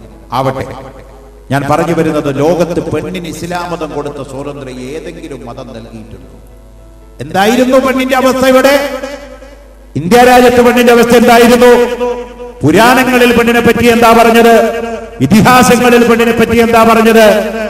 എല്ലാ മതങ്ങളിലും പറഞ്ഞത് പെണ്ണിനെ പറ്റി വളരെ മോശമായിട്ടാണ്. പിതോ രക്ഷിത കൗമാരെ, ഭർത്തോ രക്ഷിത യൗവനെ, പുത്രോ രക്ഷിത വാർദ്ധക്യ, ന സ്ത്രീ സ്വാതന്ത്ര്യം അർഹതി. ഇതാണ് മനുമഹർഷി പെണ്ണിനെ പറ്റി പാടിയത്. പിതോ രക്ഷിത കൗമാരെ, ചെറുപ്രായത്തിൽ പെണ്ണിനെ നോക്കാൻ പിതോ വാപ്പണ്ട്. ഭർത്തോ രക്ഷിത യൗവനെ, യൗവനപ്രായത്തിൽ പെണ്ണിനെ നോക്കാൻ ഭർത്തോ ഭർത്താവുണ്ട്. പുത്രോ രക്ഷിത വാർദ്ധക്യ, വയസ്സാകുമ്പോ പെണ്ണിനെ നോക്കാൻ പുത്രോ പുത്രന്മാരും മക്കളുണ്ട്. അതുകൊണ്ട് സ്ത്രീ സ്വാതന്ത്ര്യം അർഹത, പെണ്ണിന് ഒരു സ്വാതന്ത്ര്യവും കൊടുക്കാൻ പാടില്ല. ആരാ പറഞ്ഞത്? മനുമഹർഷി എഴുതി വെക്കപ്പെട്ട പുരാണം മനുവിന്റെ സിദ്ധാന്തത്തിൽ പറഞ്ഞതാണിത്. എന്നാൽ അഷ്റഫുൽ ഖൽഖ് മുഹമ്മദുർ റസൂലുള്ളാഹി സല്ലല്ലാഹു അലൈഹി വസല്ലമ തങ്ങളോട് ചോദിച്ചു പെണ്ണിനെ പറ്റി. അല്ലാഹുവിന്റെ റസൂലിന്റെ മറുപടി കേട്ടോളൂ പെണ്ണുങ്ങളെ. ഹുബ്ബിബ ഇലയ്യ മിൻ ദുനിയാകും അത്തീബു വന്നിസാ, ഹുബ്ബിബ ഇലയ്യ മിൻ ദുനിയാകും അത്തീബു വന്നിസാ. ദുനിയാവിൽ നിന്ന് എനിക്ക് ഏറ്റവും ആഗ്രഹമുള്ളത് രണ്ട് വസ്തുക്കളെ ഉള്ളൂ. ഒന്ന് അത്തീബു സുഗന്ധമാണ്, രണ്ട് വന്നിസാഉ പെണ്ണാണ്. ഏത് പെണ്ണ്?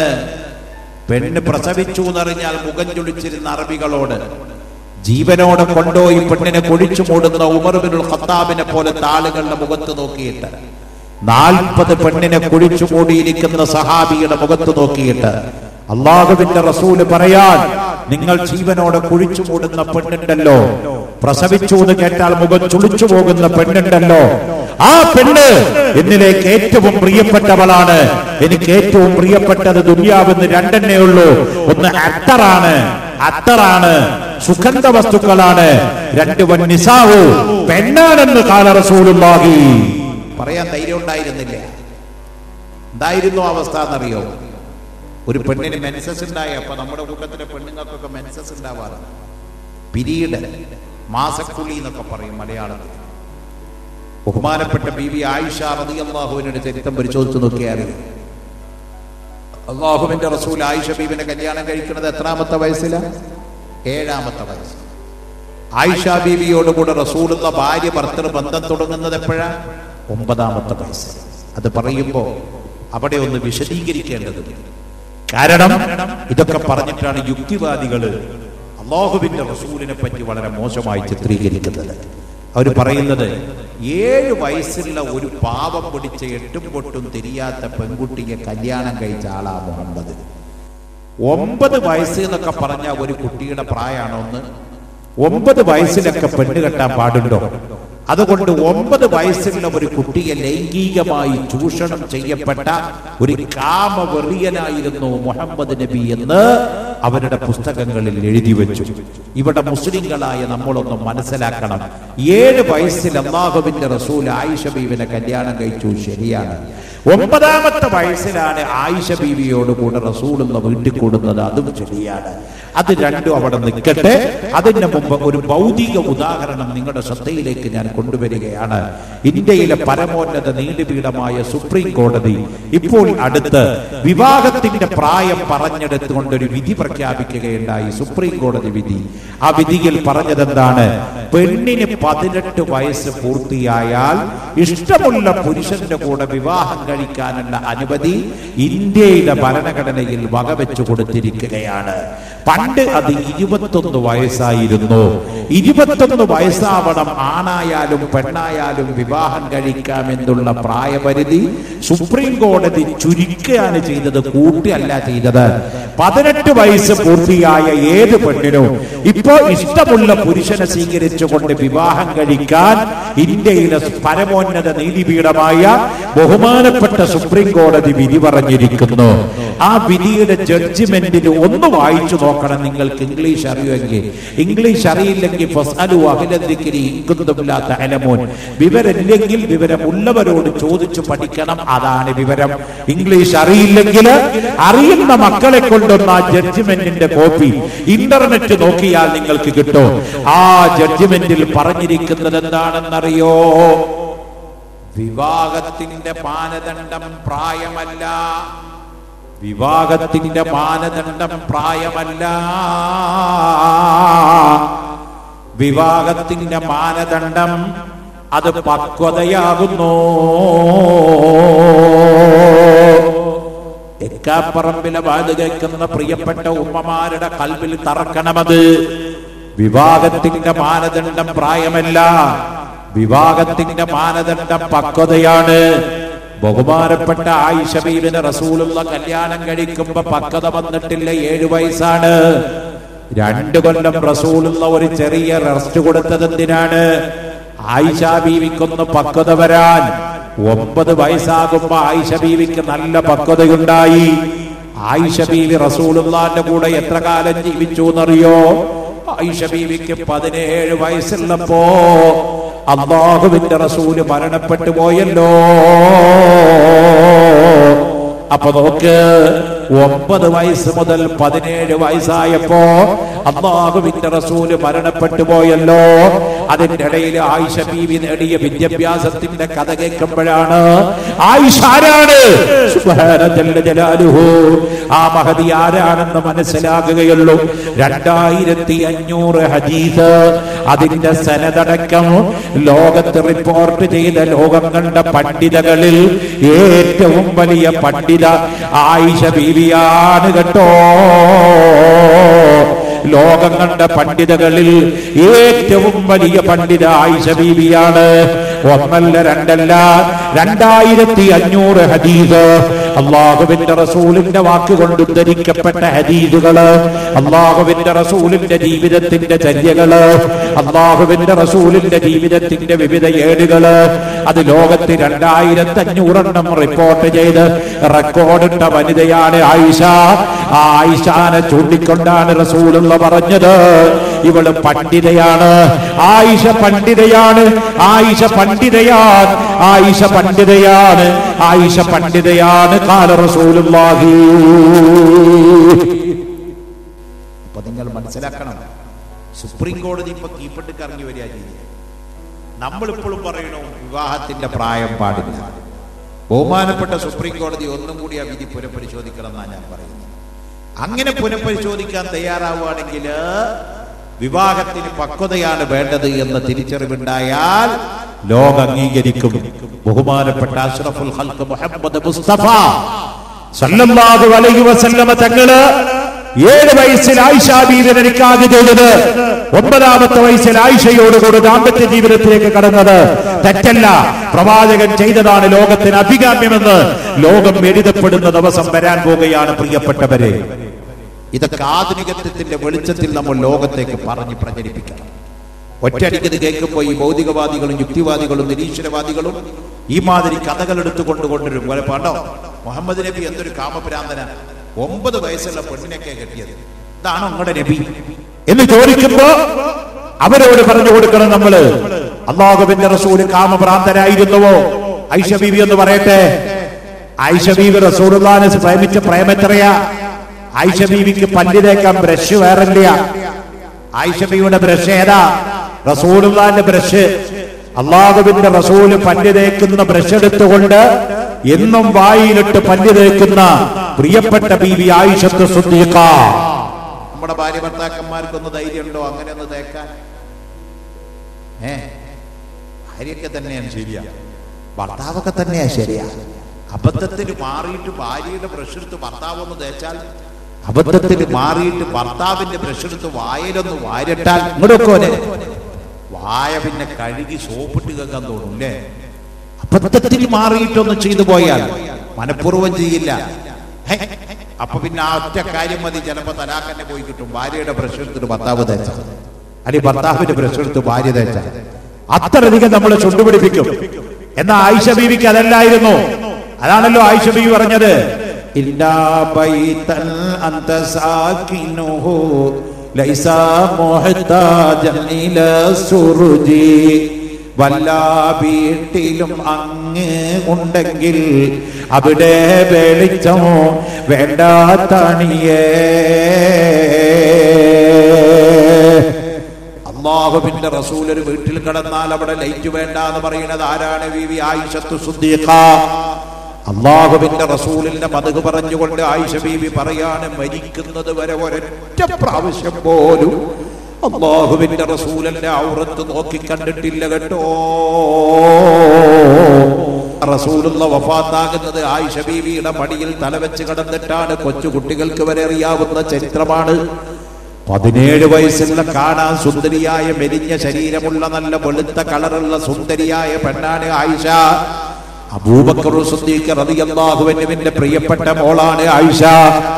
ആ ആയിഷ ബീവി 17 വയസ്സുള്ള പെണ്ണാകുമ്പോ ആയിഷ ബീവി പറയാണ്, നാണം കുടുങ്ങിയാണ് റസൂലുള്ളാഹി തങ്ങള്. ഒരിക്കൽ പോലും എന്റെ ഔറത്ത് റസൂലുള്ള കണ്ടിട്ടില്ല കേട്ടോ. അത്ര വലിയ നാണം കുടുങ്ങിയായ റസൂലുള്ളയായതുകൊണ്ട് ഞാനും ഒരിക്കൽ പോലും അല്ലാഹുവിന്റെ റസൂലിന്റെ ഔറത്ത് ഞാനും കണ്ടിട്ടില്ല കേട്ടോ. അല്ലാഹുവിന്റെ റസൂലിന്റെ ഔറത്ത് കാണാത്ത നാണം കുടുങ്ങിയായതുകൊണ്ട് ഞാനും റസൂലുള്ളാഹിന്റെ ഔറത്ത് കണ്ടിട്ടില്ല. മാത്രമല്ല ആയിഷ ബീവി റളിയല്ലാഹു അൻഹ പറയാണ്, അല്ലാഹുവിന്റെ റസൂലിന്റെ ഔറത്ത് പോട്ടെ, റസൂലുള്ളാഹിന്റെ ശരീരം തന്നെ ഞാൻ ശരിക്കൊന്ന് കണ്ടിട്ടില്ല. ആരാ റസൂലുള്ളാഹിനെ ശരിക്ക് കണ്ടത്? ആരാ റസൂലുള്ളാഹിനെ ശരിക്ക് അറിഞ്ഞത്? ഇവിടെ നമ്മൾ മനസ്സിലാക്കിയാൽ 4 കായിന്റെ ആളല്ല അഷ്റഫുൽ ഖൽഖ് മുഹമ്മദ് മുസ്തഫ. മനസ്സിലാക്കിയവരൊക്കെ റസൂലുള്ളാഹിനെ പറ്റി പറഞ്ഞു പോയിട്ടേ ഉള്ളൂ. അല്ലാഹുവിന്റെ റസൂലിനെ ഏറ്റവും അധികം മനസ്സിലാക്കിയതാരാ? അബൂബക്കർ സിദ്ദീഖ് റളിയല്ലാഹു അൻഹു. സിദ്ദീഖുൽ അക്ബർ റളിയല്ലാഹു അൻഹു മനസ്സിലാക്കിയ അത്ര രോഗത്ത് ആരും റസൂലുള്ളാഹിനെ മനസ്സിലാക്കിയിട്ടില്ല. ആ സിദ്ദീഖ് തങ്ങൾക്കൊരാഗ്രഹം, നബിയെ, നബിയുടെ വിശ്വരൂപം എനിക്കൊന്ന് കാണണം. നബിനെ സിദ്ദീഖുൽ അക്ബർ എല്ലാ ദിവസവും കാണുന്ന ആളാണ്. പക്ഷേ പോരാ, അല്ലാഹുവിന്റെ റസൂലിന്റെ ശരിയായ രൂപം എനിക്കൊന്ന് കാണണം.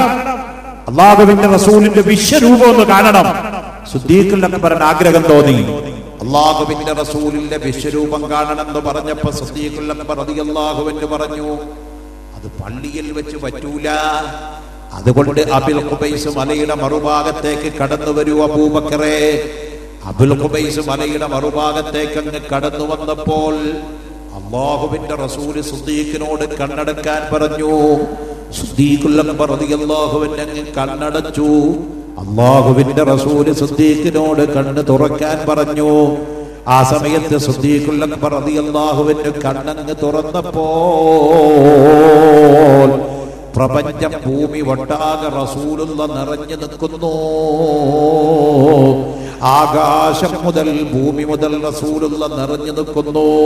എന്തെന്നില്ലാത്ത സൗന്ദര്യത്തിന്റെ ശോഭ ഇങ്ങനെ റസൂലുള്ളാന്റെ ശരീരത്തിൽ നിന്ന് ഇങ്ങനെ ഒഴുകിക്കൊണ്ടിരിക്കുന്നു. എന്തെന്നില്ലാത്ത സുഗന്ധം റസൂലുള്ളാന്റെ ശരീരത്തിൽ നിന്ന് പരന്നുകൊണ്ടിരിക്കുന്നു. ഈ മനോഹരമായ രംഗം കണ്ടപ്പോ ബഹുമാനപ്പെട്ട അബൂബക്കർ സിദ്ദീഖ് റളിയല്ലാഹു അൻഹു അല്ലാഹുവിന്റെ റസൂലിനെ കെട്ടിപ്പിടിച്ചുകൊണ്ട് ഉമ്മ വെക്കുന്നു. ആരാണ് റസൂൽ എന്നറിയുന്ന മഹാനാണ് അബൂബക്കർ സിദ്ദീഖ്. അതുകൊണ്ടാണല്ലോ മിഅ്റാജ് കഴിഞ്ഞു വന്നപ്പോൾ ഞാൻ സ്വർഗം കണ്ടു സിദ്ദീഖേ, ഞാൻ നരകം കണ്ടു സിദ്ദീഖേ, ഞാൻ ബുറാഖ് എന്ന് പറയുന്ന വാഹനത്തിന്റെ പുറത്ത് പോയി അല്ലാഹനെ കണ്ടു സിദ്ദീഖേ.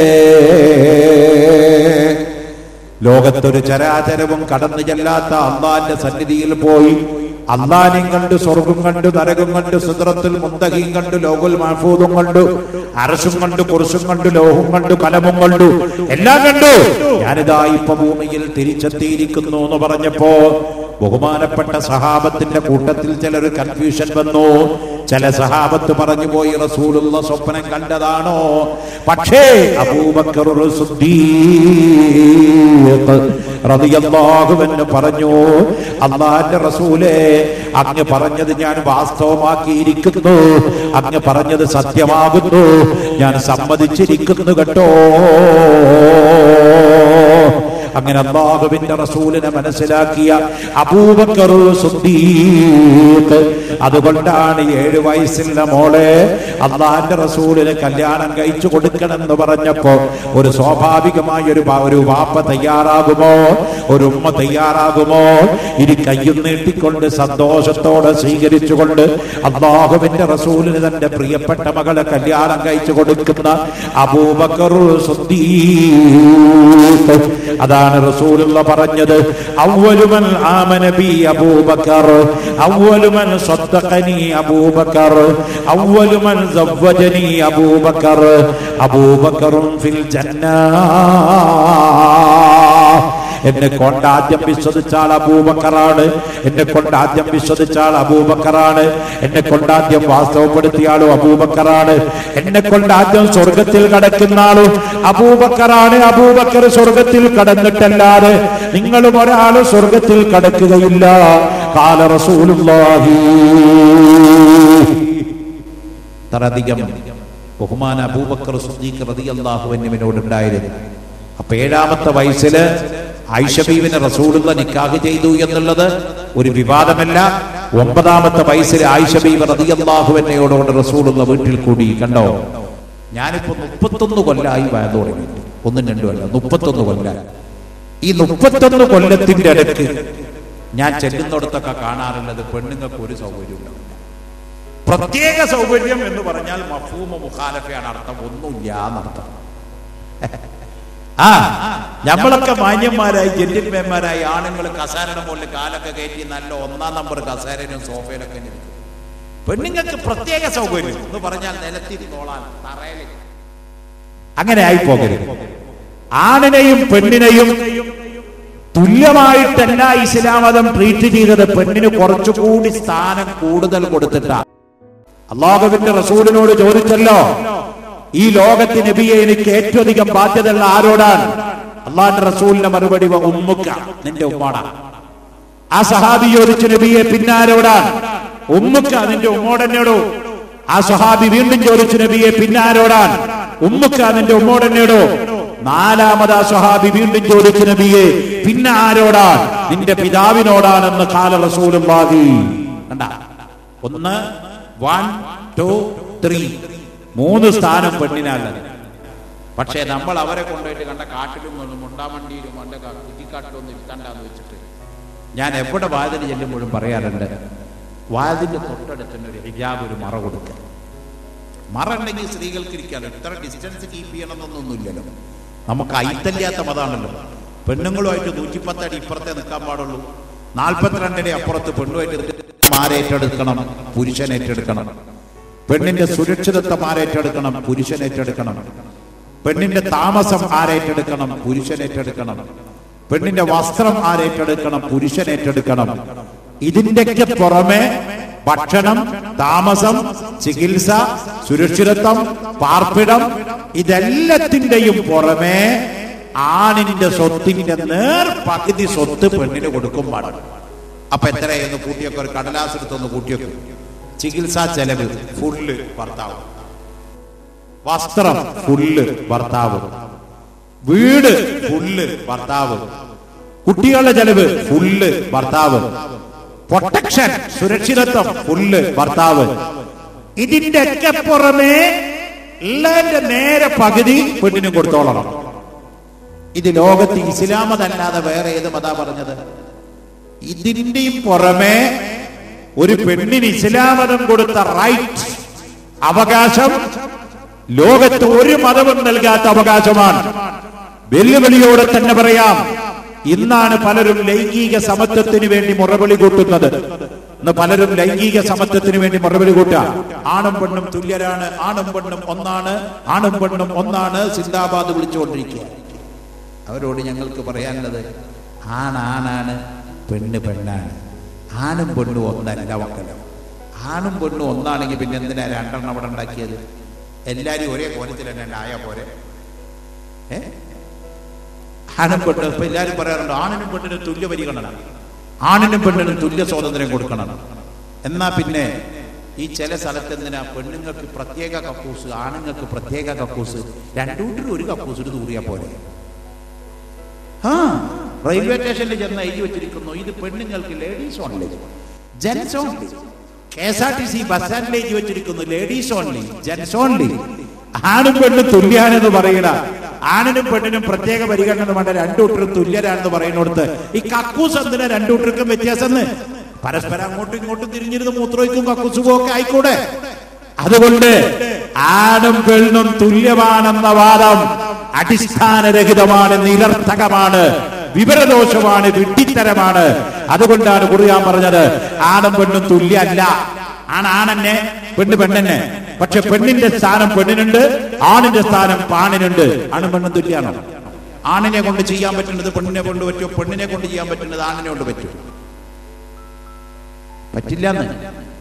ആണിനെ കൊണ്ട് ചെയ്യാൻ പറ്റുന്നത് പെണ്ണിനോട് പറ്റില്ല, പെണ്ണിനെ കൊണ്ട് ചെയ്യാൻ പറ്റുന്നത് ആണിനോട് പറ്റില്ല. ഇപ്പൊ ഉദാഹരണം, പെണ്ണുങ്ങളൊന്ന് വെല്ലുവിളിക്കുകയാണ് നമ്മളെ. അതെ, കുറെ കാലമായി ഞങ്ങൾ ഇങ്ങനെ പ്രസവിക്കാൻ തുടങ്ങി, ഇനി ഞങ്ങൾ ഈ പണി നിർത്താം, തൽക്കാലം നിങ്ങൾ തുടങ്ങി രണ്ടെണ്ണം, നമ്മളൊന്ന് ഷെയർ ചെയ്യാം. 2-4 കുട്ടി വേണമെങ്കിൽ 2 ഞാനും പ്രസവിക്കാം, 2 നിങ്ങളും പ്രസവിക്കാം എന്ന് പറഞ്ഞാൽ നമ്മൾ പെട്ടുപോയില്ലേ? നടക്കുക പരിപാടി. അതുകൊണ്ട് ഇസ്ലാം മതം പെണ്ണിനോട് പറഞ്ഞു, പെണ്ണെ നീ പ്രസവിച്ചോ. പ്രസവം, അതെ പ്രസവം, അത് സ്വർഗത്തിലേക്കുള്ള കവാടമാണ്. പ്രസവവേദനയിൽ ഒരു പെണ്ണ് മരണപ്പെട്ടു പോയാൽ അവൾക്ക് ഷഹീദിന്റെ കൂലി നൽകപ്പെടുകയാണ്. അതുകൊണ്ടാണ് പ്രസവവേദന മരണത്തിന്റെ നേർപകുതി വേദനയാണ്. ആ വേദനയിൽ ഒരു പെണ്ണ് മരണപ്പെട്ടു പോയാൽ അവൾക്ക് ഷഹീദിന്റെ കൂലി നൽകപ്പെടുകയാണ്. അഷ്റഫുൽ ഖൽഖ് സല്ലല്ലാഹു അലൈഹി വസല്ലം തങ്ങൾ പഠിപ്പിച്ചിട്ടുണ്ട്. അതുകൊണ്ട് ഇസ്ലാം മതം പറഞ്ഞിട്ടുണ്ട്, ആണും പെണ്ണും തുല്യരല്ല, പക്ഷേ ആണിന് ആണിൻ്റെതായ ക്രെഡിറ്റ് ഉണ്ട്, പെണ്ണിന് പെണ്ണിൻ്റെതായ ക്രെഡിറ്റ് ഉണ്ട്. പെണ്ണിന് ഒരുപാട് സ്ഥാനം ഇസ്ലാം മതം വകവെച്ചു കൊടുത്തു. ഉദാഹരണം പറയുകയാണെങ്കിൽ, പെണ്ണുങ്ങളോട് ഇസ്ലാം മതം പറഞ്ഞു പള്ളിയിൽ വരണ്ട, ആണുങ്ങളോട് പറഞ്ഞു പള്ളിയിൽ വരണം. അപ്പൊ അത് വലിയ വിവാദമായി കൊണ്ടേർക്കാൻ ചില ആൾക്കാർ. എന്തേ പെണ്ണുങ്ങളെ കൊടുന്നാൽ കുഴപ്പമെന്താ? നിസ്കരിക്കുന്നിടത്ത് പെണ്ണുങ്ങളും ആയിക്കൂടെ? ഇപ്പൊ ഈ പെരുന്നാൾ നിസ്കാരത്തിനൊക്കെ പള്ളി വിട്ട് ഈദ്ഗാഹ് ഒരു ഫാഷനായി മാറിയിരിക്കുക. നിങ്ങളുടെ ഈ കൊണ്ടോട്ടിയിലുണ്ട്, എൻ്റെ മുള്ളൂർക്കരയിലുണ്ട്, എല്ലായിടത്തും അല്ലേ ഈദ്ഗാഹിൽ പെണ്ണുങ്ങൾ നിസ്കരിക്കാൻ വരും. കഴിഞ്ഞ ഈദ്ഗാഹിലും കോഴിക്കോടും എറണാകുളത്തും തൃശ്ശൂരിലും ശക്തന്തപുര നഗറിലൊക്കെയാണ് ഈദ്ഗാഹ് തൃശ്ശൂരിലുണ്ടായത്. അവിടെ പെണ്ണ് നിസ്കരിക്കാൻ വന്ന നിസ്കാരം ഞാൻ അനുഭവിച്ചറിഞ്ഞതാണ്, ടിവിയിലൂടെ കണ്ടു. പെണ്ണുങ്ങൾ വരുമ്പോൾ ഈ കൈക്കുഞ്ഞുങ്ങളായിട്ടാണ് നിസ്കരിക്കാൻ വന്നിരിക്കുന്നത്. കുഞ്ഞുങ്ങളെ പിന്നെ വലിച്ചറിയാൻ പറ്റുമോ നിസ്കരിക്കാൻ വരുമ്പോൾ? അപ്പോൾ മുല കൊടുക്കുന്ന കുഞ്ഞുങ്ങളുള്ള കുട്ടികളെ അവർ മുലയൂട്ടുന്ന കുട്ടികളുള്ള സ്ത്രീകളായിട്ട് വന്നു ഈ ആൾക്കാരെ വയല് കെട്ടിട്ട്. നിസ്കരിക്കാൻ വന്നു നോക്കുമ്പോൾ ആദ്യം പെരുന്നാളിൻ്റെ ഒരു പ്രസംഗമൊക്കെ മൗലവി നടത്തി. പെരുന്നാൾ പ്രസംഗം നടത്തുമ്പോഴൊക്കെ കുട്ടീനെ ഇങ്ങനെ മാറോട് അവിടെ വെച്ച് ഇവിടെ വെച്ച് നെഞ്ഞത്ത് വെച്ച് തലയിന്മ കയറ്റി അവിടെ വെച്ച് നിന്നു. പക്ഷെ നിസ്കരിക്കാൻ പിടിക്കുമ്പോൾ നിന്റെ കുട്ടീനെ ഇജ്ജൊന്ന് പിടിക്കുക, എൻ്റെ കുട്ടീനെ ഞാനൊന്ന് പിടിക്കുക, എന്നിട്ട് നമുക്ക് നിസ്കരിക്കാം. ഷിഫ്റ്റ് എന്ന് പറയാൻ പറ്റുമോ? ഒന്നിച്ചല്ലേ നിസ്കാരം നടക്കുന്നത്.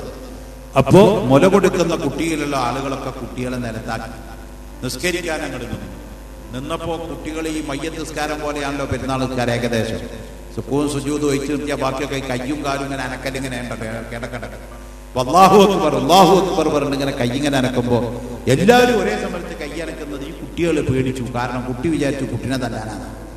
കുട്ടി ഭയങ്കര നിലവിളി തുടങ്ങിയ കുട്ടിയെ ക്ഷമിപ്പിക്കാൻ എന്നാ മിണ്ടാതിരിക്കും മോനെ എന്ന് പറയാൻ പറ്റുമോ? നിസ്കാരത്തിന്റെ ഇടയിൽ നിസ്കാരം ബാത്തിലാവില്ല. പക്ഷെ ഒരു നിർവാഹമില്ലല്ലോ. അതുകൊണ്ട് ഈ കുട്ടി ഉമ്മയുടെ പർദ്ദ പിടിച്ച് കുലിക്കാൻ തുടങ്ങി, ബഹളം ഉണ്ടാക്കി.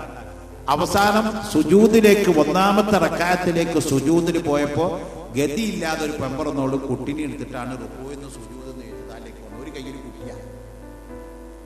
പിന്നെ ഈ ഒരു കയ്യിൽ കുട്ടിയുള്ള നിസ്കാരങ്ങളൊന്ന് ആലോചിച്ച് നോക്കി എന്തായിരിക്കും. പിന്നെ അല്ലാഹു അക്ബർ ഇങ്ങനെ, ഈ കയ്യിൽ കുട്ടിയാണല്ലോ, യാതൊരു രക്ഷയില്ല. ഈ കൈ വിട്ടിട്ട് അല്ലാഹു അക്ബർ പറഞ്ഞ കുട്ടി നിലത്താ. അപ്പൊ ഈ നിലക്കുള്ള ഒരു ഗതികേട് പിടിച്ച നിസ്കാരത്തിന് പോണ്ട എന്ന് പറഞ്ഞാൽ അത് പോയേ ഞങ്ങൾ അടങ്ങൂന്ന് വാശി പിടിക്കാച്ചാൽ പിന്നെ അതിനെന്താ പ്രത്യേക വല്ല കൂലിയുണ്ടോ? ഒരു കൂലിയില്ല. അങ്ങനെ ഈദ്ഗാഹിലേക്ക് പെണ്ണുപോയി നിസ്കരിച്ചത് കൊണ്ട് പ്രത്യേക പ്രതിഫലമുണ്ടോ? നോ. പള്ളിയിൽ പെണ്ണുവന്ന് നിസ്കരിച്ചത് കൊണ്ട് പ്രത്യേക കൂലിയുണ്ടോ? ഇല്ല.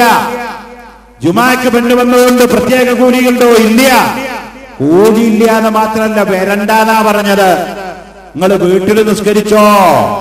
മദീനത്തെ പള്ളിയില് ഉമ്മു ഹുമൈദിൻ സാഇദി റളിയല്ലാഹു തആല അൻഹാ എന്ന് പറഞ്ഞ പെണ്ണ് വന്ന് അല്ലാഹുവിന്റെ റസൂലിനോട് പറഞ്ഞില്ലേ, ഇന്നി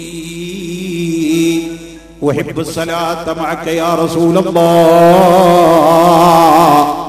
നബിയേ, തങ്ങളോടുകൂടെ മദീനത്തെ പള്ളിയിൽ 2 റക്അത്ത് ഞാൻ വന്ന് നിസ്കരിക്കട്ടെ റസൂലുള്ളാഹിന്റെ കൂടെ ഇമാമുമായിട്ട്.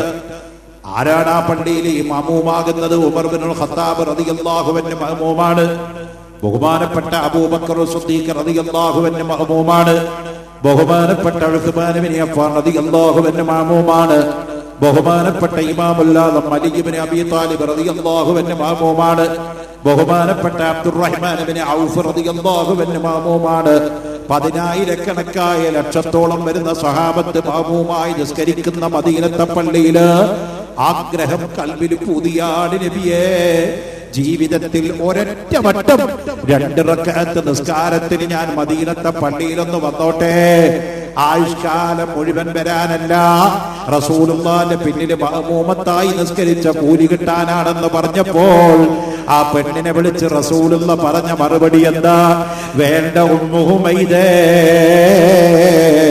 വബുയു ഖൈറുൽ ലഹുന്ന, നിനക്ക് ഖൈറ് നിന്റെ വീടാണ് കേട്ടോ. മദീനത്തെ പള്ളിയിൽ ഞാൻ നിസ്കരിക്കാൻ വരട്ടെ നബിയേ, ആഗ്രഹം പെരുത്തുണ്ട് കൽബിന്, പൂതി പെരുത്തുണ്ട് കൽബിനെന്ന് ചോദിച്ച ഉമ്മു ഹുമൈദിനോട് റസൂലുള്ള പറഞ്ഞത്, വേണ്ട, നീ പള്ളിയിൽ പോയി നിസ്കരിക്കണ്ട, വീടിന്റെ ഇരുളുള്ള മുറിയിൽ പോയി നിസ്കരിച്ചോ. എന്നാൽ വഅദ് കേൾക്കുന്ന വിഷയത്തിലോ, വിദ്യാഭ്യാസം നേടുന്ന വിഷയത്തിലോ, തലബുൽ ഇൽമി ഫരീദത്തുൻ അലാ കുല്ലി മുസ്ലിമിൻ വ മുസ്ലിമ, വിദ്യാഭ്യാസം നേടുക എന്നുള്ള വിഷയത്തിൽ ആണും പെണ്ണും തുല്യരാണ്. 2500 ഹദീസ് ആയിഷ ബീബി പഠിച്ചെങ്കിൽ റസൂലുള്ള പറഞ്ഞു, ആയിഷ നീ ഹദീസ് ഒന്നും പഠിക്കണ്ട, പെണ്ണുങ്ങൾക്ക് വിദ്യാഭ്യാസം ഒന്നും പാടില്ല, ഇസ്ലാമിന്റെ പോളിസി അല്ലാതെ. പെണ്ണിന് വിദ്യാഭ്യാസം പാടില്ല എന്നുള്ളത് ഇസ്ലാമിന്റെ പോളിസി ഒന്നുമല്ല. ആരാ പറഞ്ഞു പെണ്ണിന് വിദ്യാഭ്യാസം വേണ്ടെന്ന്? പെണ്ണിന് ഏറ്റവും നല്ല വിദ്യാഭ്യാസം വേണം, നീ പണ്ഡിതയാണെന്ന് ബീവി ആയിഷ റളിയല്ലാഹു അൻഹയോട് പറഞ്ഞതാരാ? അഷ്റഫുൽ ഖൽഖ് മുഹമ്മദുർ റസൂലുള്ളാഹ്. സ്വഹാബത്തിന് വല്ല സംശയം വന്നാൽ അവർ നേരെ റസൂലുള്ളാഹിന്റെ വഫാത്തിന്റെ ശേഷം ആയിഷ ബീവിയുടെ അടുത്തേക്ക് പോകല, ആയിഷ ബീവിയോട് ആ സംശയം ചോദിക്കുക. അപ്പൊ പെണ്ണിന് പണ്ഡിതയാവാം, പെണ്ണിന് പഠനം നടത്താം, വിദ്യാഭ്യാസത്തിൽ ഉയർന്നു വരാം, അവർക്ക് ഡോക്ടറാവാം, അവർക്ക് എഞ്ചിനീയർ ആവാം, അവർക്ക് തത്തുല്യമായ ബിരുദമാവാം. പക്ഷെ അവിടൊക്കെ ഇസ്ലാമിക നിയമവും ചട്ടവും പാലിക്കണമെന്നുള്ളത് മാത്രമേ ഉള്ളൂ. ഇസ്ലാമിക നിയമവും ചട്ടവും ഒക്കെ പാലിക്കണം. പക്ഷേ പെണ്ണ് പ്രബോധനത്തിന് വരേണ്ട ആവശ്യമില്ല. പെണ്ണ് പ്രസംഗിക്കാൻ സ്റ്റേജിന്റെ മുകളിൽ വരണ്ട. പെണ്ണ് പ്രസവിച്ചാൽ മതി. പെണ്ണ് പ്രസംഗിക്കാൻ സ്റ്റേജിന്റെ മുകളിൽ വരണ്ട എന്ന് പറഞ്ഞത് എന്തിന്? പെണ്ണിന്റെ സുരക്ഷിതത്വത്തിന് വേണ്ടിയിട്ടാണ്. പെണ്ണിന്റെ സുരക്ഷിതത്വത്തിന് വേണ്ടിയിട്ടാണ് പെണ്ണ് പ്രസംഗിക്കാൻ സ്റ്റേജിന്റെ മുകളിൽ വരണ്ട എന്ന് പറഞ്ഞത്. പെണ്ണ് സ്റ്റേജിന്റെ മുകളിൽ വന്ന ഗുലുമാലുകൾ ഏറെ ഉണ്ടാവും. അതുകൊണ്ട് 1400 കൊല്ലങ്ങൾക്ക് മുമ്പ് അഷ്റഫുൽ ഖൽഖ് റസൂലുള്ളാഹി സ്വല്ലല്ലാഹു അലൈഹി വസല്ലം തങ്ങൾ അത് നിരുത്സാഹപ്പെടുത്തി. ആവട്ടെ, ഞാൻ പറഞ്ഞു വെച്ചത് പെണ്ണിന് ഇസ്ലാം മതം വേറെയും ചില പരിഗണനകൾ നൽകിയിട്ടുണ്ട്. മെൻസസിന്റെ പീരീഡിൽ പെണ്ണ് നിസ്കരിക്കണ്ട. ഞാൻ നേരത്തെ പറഞ്ഞല്ലോ, മെൻസസ് ഒരു കാലത്ത് പെണ്ണിന് മെൻസസ് ഉണ്ടായാൽ അവളെ വീടിന്റെ പുറത്ത് നിർത്തിയിരുന്ന കാലഘട്ടമുണ്ടായിരുന്നു. മെൻസസിലുള്ള പെണ്ണിനെ വീട്ടിൽ കയറ്റില്ല. ആ വീട്ടിൽ കയറ്റാൻ തുടങ്ങിയതാരാ? അഷ്റഫുൽ ഖൽഖ് മുഹമ്മദ് മുസ്തഫ. ബഹുമാനപ്പെട്ട ആയിഷ ബീബി റളിയല്ലാഹു അൻഹാക്ക് മെൻസസ് ഉണ്ടായി.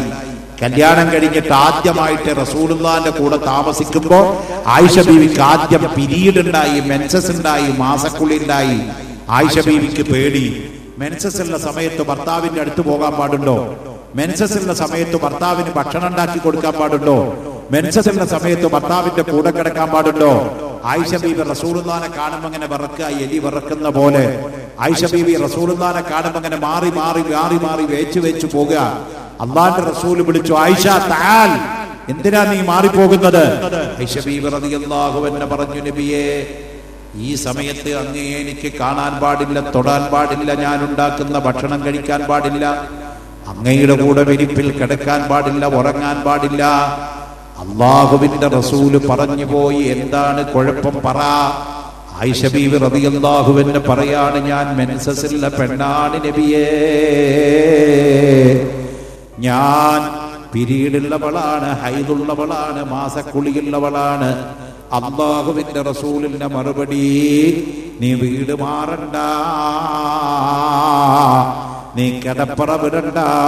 ഒരു മെൻസസിലുള്ള പെണ്ണിന് ഭർത്താവിന് ഭക്ഷണം ഉണ്ടാക്കി കൊടുക്കാം, ഭാര്യ ഭർത്താക്കന്മാർക്ക് ഒന്നിച്ചുകൊണ്ട് ഭക്ഷണം കഴിക്കാം, ഒരേ പായേ കിടക്കാം, ഒന്നിച്ചുറങ്ങാം. നിഷിദ്ധമായ കാര്യം ഏതാണ്? മാബൈന സുർറത്തി വറുക്ബാ, അതേ, ലൈംഗികമായ ബന്ധം പാടില്ല കേട്ടോ. മെൻസസുള്ള പെണ്ണുമായി ലൈംഗികമായ ബന്ധം പാടില്ല. അഥവാ ഒരു വിവരദോഷി മെൻസസുള്ള പെണ്ണിനെ ഭോഗിച്ചാൽ ആ സമയം ഗർഭധാരണത്തിന് സാധ്യതയില്ലാത്ത സമയമാണ്. ഇനി അബദ്ധത്തിൽ എങ്ങാനും ഗർഭമുണ്ടായാലോ? അള്ളാന്റെ റസൂല് പറഞ്ഞു, ഒരാൾ മെൻസസുള്ള പെണ്ണിനെ ഭോഗിച്ചാൽ, അബദ്ധത്തിൽ ഒരു തുള്ളി ബീജം അവളുടെ ഗർഭപാത്രം സ്വീകരിച്ചാൽ, അതിലവൾക്കൊരു കുട്ടിയുണ്ടായാൽ, ആ കുട്ടി മന്ദബുദ്ധിയായി വികലാംഗനായി തീരുമെന്ന് ലോകത്തിന്റെ സൈക്കോളജിസ്റ്റായ നേതാവ് അഷ്റഫുൽ ഖൽഖ് നബി മുഹമ്മദ് മുസ്തഫ. കണ്ടോ, മെൻസസിന്റെ പെണ്ണുമായി ശാരീരിക ബന്ധം പുലർത്തരുതെന്ന് ലോകത്ത് പഠിപ്പിച്ച നേതാവ്. അതിന്റെ കാരണ പറഞ്ഞത്, എന്തുകൊണ്ടാ ബന്ധപ്പെടാൻ പാടില്ലെന്ന് പറഞ്ഞത്? ബന്ധപ്പെട്ടാൽ അതിന്റെ ഗൗരവം വലുതാണ്. റസൂലുള്ളാഹി പറഞ്ഞതൊക്കെ അപ്പടി പുലർന്നു. ഉദാഹരണം നോക്കൂ നിങ്ങൾ. എന്താ മോനെ അത്? റസൂലുള്ളാഹി സ്വല്ലല്ലാഹു അലൈഹി വസല്ലം തങ്ങൾ പറഞ്ഞതൊക്കെ പുലർന്നിട്ട് ഇപ്പോ മലമൂത്ര വിസർജനം ചെയ്യുന്ന സമയത്ത് ഒരാളോട് അള്ളാഹുവിന്റെ റസൂൽ പറഞ്ഞു, സത്യവിശ്വാസി ആണാവട്ടെ പെണ്ണാവട്ടെ, മലമൂത്ര വിസർജനം ചെയ്യുന്ന സമയത്ത് മൂത്രത്തിൽ തുപ്പാൻ പാടില്ല. റസൂലുള്ളാഹി മൂത്രത്തിൽ തുപ്പിയാലോ? ഫത്ഹുൽ മുഈനിൽ സൈനുദ്ദീൻ മഖ്ദൂം റളിയല്ലാഹു അൻഹു പറഞ്ഞു, ഈ ഹദീസിനെ വ്യാഖ്യാനിച്ചുകൊണ്ട്, മൂത്രത്തിൽ തുപ്പിയാൽ കണ്ണിന്റെ പവർ നഷ്ടപ്പെട്ടു പോകും കേട്ടോ. മൂത്രത്തിൽ തുപ്പിയാലേ വൈരുദ്ധ്യല്ലേ തോന്നുന്നത്? മൂത്രത്തിന് തുപ്പിയാൽ നാക്കിന് കുഴഞ്ഞു പോകുന്നു പറയാച്ചാ ശരിയാ. നാക്കോണ്ടല്ലേ തുപ്പുന്നത്, കണ്ണോണ്ടല്ലല്ലോ തുപ്പുന്നത്. പക്ഷേ മൂത്രത്തിൽ തുപ്പി എന്താ സംഭവിക്കാൻ പോണത്? കണ്ണിന്റെ ലെൻസിന്റെ പവർ പോകും. ഇത് എന്നാ പറയണേ? 1400 കൊല്ലം മുമ്പേ മൈക്രോസ്കോപ്പ് കണ്ടുപിടിച്ചിട്ടില്ല, തീപ്പെട്ടിക്കൊള്ളി കണ്ടുപിടിച്ചിട്ടില്ല, പെട്രോമാക്സ് കണ്ടുപിടിച്ചിട്ടില്ല, വാച്ച് കണ്ടുപിടിച്ചിട്ടില്ല, സാറ്റലൈറ്റ് മൊബൈൽ ഫോൺ വിപണിയിൽ വന്നിട്ടില്ല, ഈ പ്രസംഗിക്കുന്ന ലൗഡ് സ്പീക്കർ കണ്ടുപിടിച്ചിട്ടില്ല. അന്ധകാര നിബിഡമായ ലോകത്തില് അല്ലാഹുവിന്റെ റസൂൽ പറഞ്ഞു, വഅല്ലാ യബ്സുഖ ഫിൽ ബൗൽ, മൂത്രത്തിൽ തുപ്പാൻ പാടില്ല. തുപ്പിയാൽ കണ്ണിന്റെ ലെൻസ് പോകും. പരിശോധിക്കാൻ നോക്കണം ആർക്കും താല്പര്യമുണ്ട്? കണ്ണ് കാണണ്ടാന്ന് താല്പര്യമുള്ളവർ തുപ്പിക്കോട്ടോ പോലെ. നമ്മുടെ ആളുകൾക്ക് ആകെ തുപ്പാൻ തോന്നുക അവിടെ പോയാൽ. ചില ആൾക്കാർ, ഞാൻ കുറ്റം പറയല്ല, ഉള്ളത് ഒഴിവാക്കാൻ വേണ്ടി പറയാം. ബാത്റൂമിൽ കടക്കുമ്പോഴൊക്കെ ഊതിയിട്ട് ചെകുത്താന്റെ തീയുമായിട്ടാ പോയി. പിന്നെ അതിന്റെ ഉള്ളിലങ്ങ് കയറി കഴിഞ്ഞാൽ വല്ല കരാട്ട കുംഫു ജൂഡോ ഒക്കെ നടത്തുന്ന ഏർപ്പാടാണ്.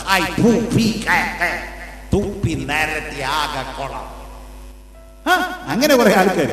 അത് പിന്നെ വായനല്ലാതെ ഞാൻ എവിടെ പറയാം? പിന്നെ എനിക്ക് ഇവിടെ വന്നിട്ടല്ലാതെ അങ്ങനെയൊക്കെ പറയാൻ പാടുണ്ടോ എന്ന് ചോദിച്ചാൽ ഇങ്ങനെയൊക്കെ ചെയ്യാൻ പാടുണ്ടോ?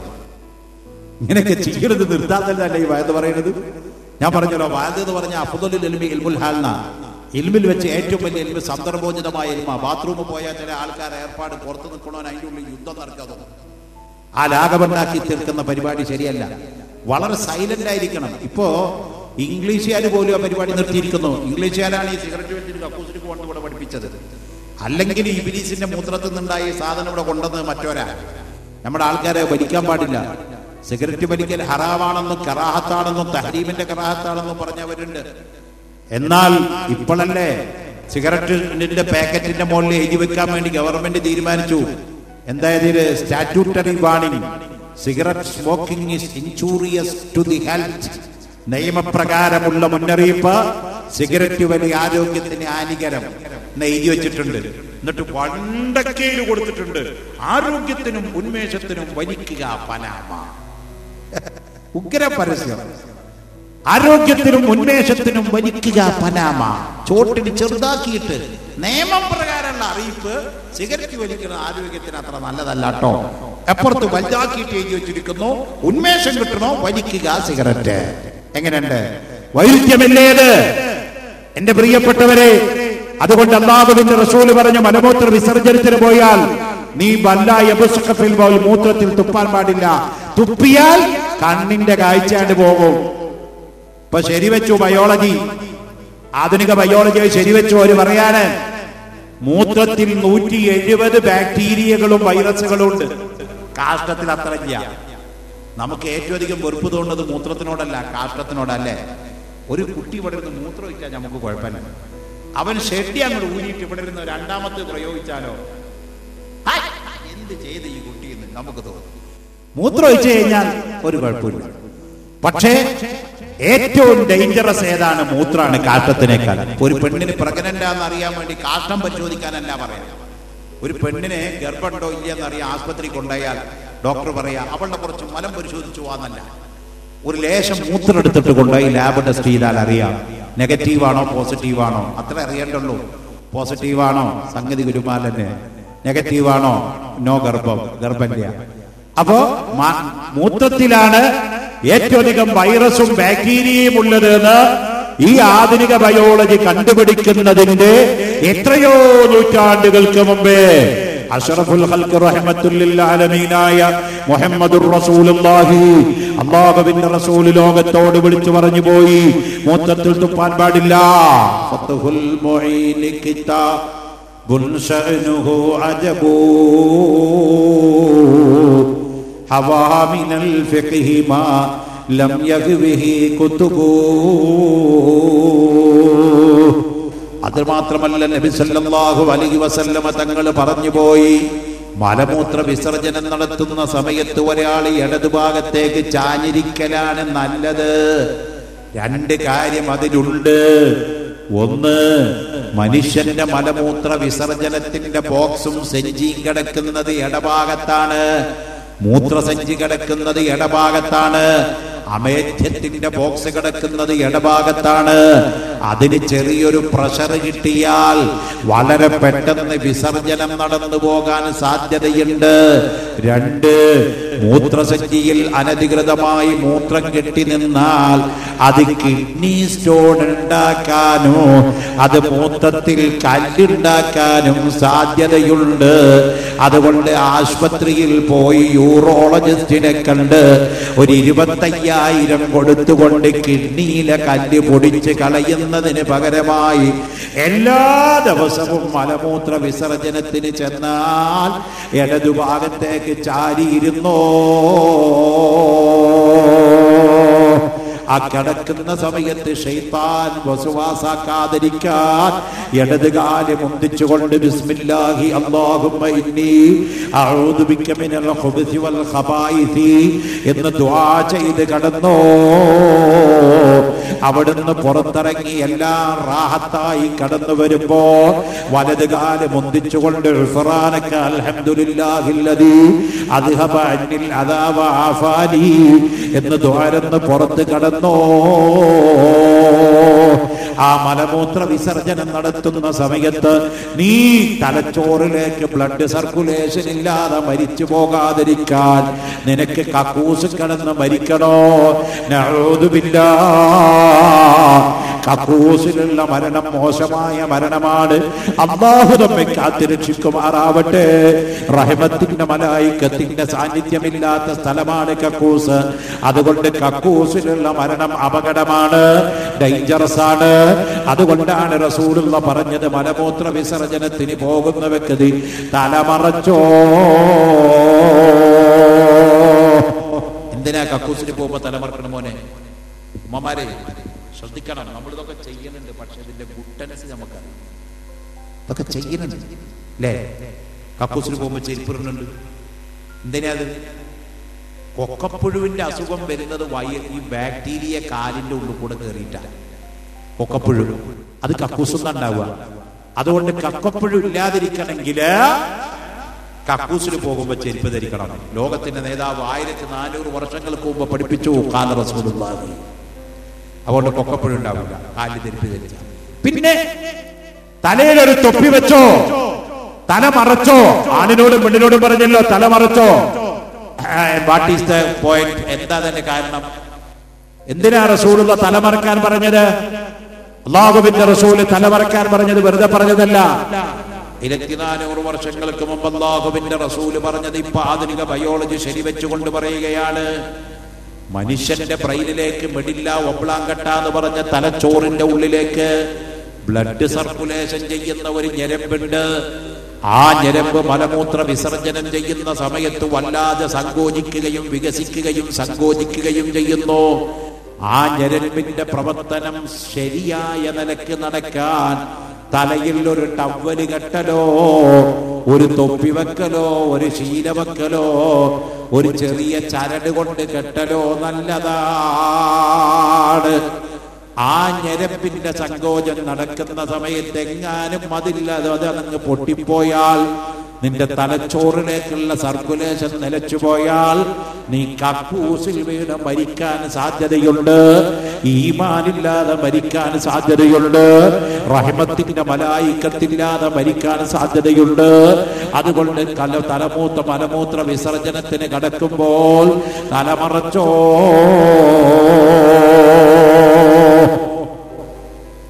എന്ത് കൊടുത്ത് പരിശോധിച്ച് നോക്കി ഇസ്ലാം മതം പറഞ്ഞതിലൊക്കെ രഹസ്യങ്ങളുടെ കലവറകൾ ഇങ്ങനെ കിടക്കുക. അതൊക്കെ നമ്മൾ വായനയിലൂടെ പഠിക്കണം. അപ്പൊ പല്ലിയേക്കാൻ പറഞ്ഞു. എന്തിനാ പല്ലിയേക്കാൻ പറഞ്ഞല്ലോ? ലോകത്ത് പല്ലിയേക്കാൻ പഠിപ്പിച്ച മതം ഇസ്ലാം മതം. ലൗല അൻ അശുഖ അലാ ഉമ്മത്തി ലഅമർതുഹും ബിസിവാക് ഐ ഇൻദ കുല്ലി വുദൂഇൻ ഖാല റസൂലുള്ളാഹി.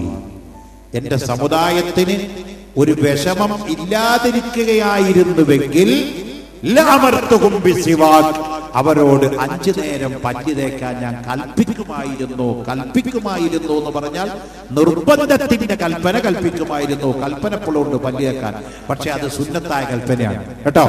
5 നേരം മിസ്വാക്ക് ചെയ്യല് സുന്നത്താ, 6 നേരം ചെയ്യല് സുന്നത്താ, 7 നേരം ചെയ്യല് സുന്നത്താ. കാരണം വാഴ് പറയാൻ വരുന്ന മുസ്ലിം വാഴിന് വരുന്നതിന് മുമ്പ് ഒന്ന് മിസ്വാക്ക് ചെയ്യല് സുന്നത്താ. ഹദീസ് വായിക്കുന്ന പണ്ഡിതൻ ഹദീസ് വായിക്കുന്നതിന് മുമ്പ് മിസ്വാക്ക് ചെയ്യല് സുന്നത്താ. ദർസ് നടത്തുന്ന പണ്ഡിതൻ ദർസ് നടത്തുന്നതിന് മുമ്പ് ഒന്ന് മിസ്വാക്ക് ചെയ്യല് സുന്നത്താ. നിസ്കരിക്കാൻ നിൽക്കുന്ന വ്യക്തി അതാ നിസ്കാരത്തിലേക്ക് കടക്കുമ്പോൾ ഒരു മിസ്വാക്ക് ചെയ്യല് സുന്നത്താ. മരിക്കാൻ കിടക്കുന്ന വ്യക്തിക്ക് സ്വന്തം ചെയ്യാൻ കഴിയില്ലെങ്കിൽ മിസ്വാക്ക് ചെയ്തു കൊടുക്കൽ സുന്നത്താണ്. അത് മരണവേദന ലഘൂകരിക്കപ്പെടുമെന്ന് ഖാല റസൂലുള്ളാഹി. മിസ്വാക്കിന് ഒരുപാട് പ്രത്യേകതയുണ്ട്. ഈ മിസ്വാക്ക് 5 നേരം ചെയ്യാൻ റസൂൽ എന്തിനാ പറഞ്ഞത്? ഇപ്പോഴത്തെ ഡെന്റിസ്റ്റുമാരോട് പല്ല് ഡോക്ടറോട് പോയി ചോദിച്ചോക്കാം, നിങ്ങൾ പല്ലുവേദനയായിട്ട് അങ്ങോട്ട് ചെല്ലി കാണാം, പല്ലിന്റെ ഉള്ളിലൊക്കെ ആകെ പൊത്തും പോടും, ഓരോ ആളുകൾക്ക് കയറിക്കാനുള്ള അത്ര ദ്വാരമായിട്ട് പല്ല് ഡോക്ടറെ അടുത്തേക്ക് ചെന്നാ പല്ല് ഡോക്ടർ അവിടുന്ന് ഇങ്ങോട്ട് എടുക്കും ഒരു ബ്രഷ്, എന്നിട്ട് പറയും നേരം വെളുക്കുമ്പോൾ ഇങ്ങനെ തയ്ക്കാം, വൈകുന്നേരം ആകുമ്പോൾ ഇങ്ങനെ തയ്ക്കാം, രാത്രി കിടക്കാൻ നേരത്ത് ആകപ്പാട് കൂടി റൗണ്ടാക്കി കുറവാകെ തയ്ക്കാം അല്ലേ? 5 സൈസിൽ പല്ല് തേച്ച് തരാൻ ഡെന്റിസ്റ്റ് എന്ന് പറയുന്ന പല്ല് ഡോക്ടർ പഠിപ്പിച്ചു തരിക നമ്മളെ. ലോകത്ത് അഷ്റഫുൽ ഖൽഖ് മുഹമ്മദ് മുസ്തഫ സല്ലല്ലാഹു അലൈഹി വസല്ലമ തങ്ങള് വളരെ നേരത്തെ തന്നെ അല്ലാഹുവിന്റെ റസൂൽ പഠിപ്പിച്ചു, നിങ്ങൾ 5 നേരം മിസ്വാക്ക് ചെയ്യണം.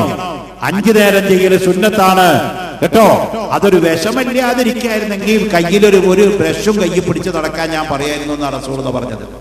നമ്മൾ മൊബൈൽ കയ്യിൽ പിടിച്ച് നടക്കണ പോലെ ഒരു ബ്രഷും കയ്യിൽ പിടിച്ച് നടക്കേണ്ട ആവശ്യം, അത്ര ഗൗരവമാണ് മിസ്വാക്ക്. വായയിലുണ്ടാകുന്ന ക്യാൻസർ മിസ്വാക്ക് ശരിയല്ലാത്തത് കൊണ്ടാണെന്നാണ് ഡെന്റിസ്റ്റുമാര് പറയുന്നത്. വായയിൽ ക്യാൻസർ ഉണ്ടാവാനുള്ള കാരണം, മോണയ്ക്ക് ക്യാൻസർ പിടിക്കാനുള്ള കാരണം, പല്ലിന് ക്യാൻസർ വരാനുള്ള കാരണം, നാക്കിന് ക്യാൻസർ വരാനുള്ള കാരണം പല്ല് തേപ്പ് ശരിയല്ലാത്ത കാരണം കൊണ്ടാണ്. സുബ്ഹാന ജല്ല ജലാലുഹു.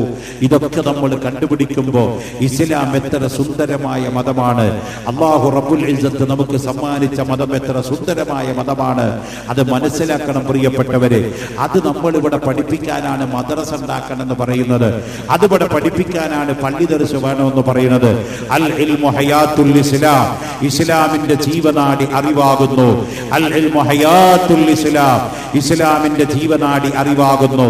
ഏതറിവുകളൊക്കെയാണ് ഇസ്ലാമിന്റെ അറിവിൽ പെടുക എന്ന് ചോദിച്ചാൽ ഈ പ്രപഞ്ചത്തിന്റെ അകത്തുള്ള എല്ലാ അറിവുകളും ഇസ്ലാമിന്റെ അറിവാണ്.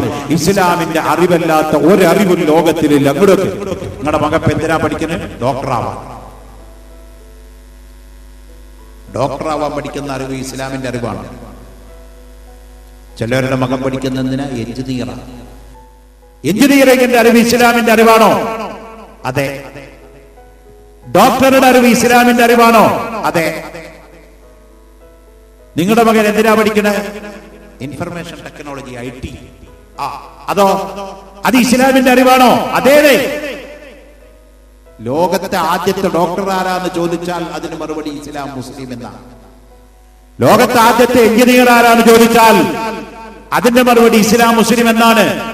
പക്ഷെ ഇന്ന് നമ്മുടെ കയ്യിൽ നിന്ന് ഈ സാധനമൊക്കെ അന്യന്മാര് കട്ടുണ്ടോയി അമേരിക്കയും യൂറോപ്പും ഇംഗ്ലണ്ടും ചൈനയും റഷ്യയും അതവരുടെ കുത്തകയാക്കി മാറ്റി നമ്മളെ വെറും തൊണ്ടാക്കി മാറ്റി വെച്ചിരിക്കുന്നു. മുസ്ലിങ്ങൾ എന്ന് പറഞ്ഞാൽ വിവരമില്ലാത്തവരും വിദ്യാഭ്യാസമില്ലാത്തവരും സംസ്കാരമില്ലാത്തവരുമാണെന്ന് ലോകത്തിന്റെ മുമ്പിൽ സ്ഥാപിക്കപ്പെടാൻ നമ്മുടെ അറിവുകളൊക്കെ കട്ടുകൊണ്ടുപോയി അവരവരുടെ കുത്തക അറിവുകളാക്കി മാറ്റപ്പെട്ടിരിക്കുന്നു. പരിശുദ്ധ ഖുർആൻ നമ്മളൊന്ന് നിവർത്തി വെച്ച് വായിച്ചു നോക്കിയാൽ കാണാം, ലോകത്തെ ആദ്യത്തെ ഡോക്ടറായിരുന്നു ബഹുമാനപ്പെട്ട, നമുക്കറിയാമല്ലോ പ്രിയപ്പെട്ടവരെ, ലോകത്തെ ആദ്യത്തെ ഡോക്ടറായിരുന്നു ബഹുമാനപ്പെട്ട സയ്യിദുനാ ലുഖ്മാനുൽ ഹക്കീം റളിയല്ലാഹു അൻഹു ആയിരുന്നു.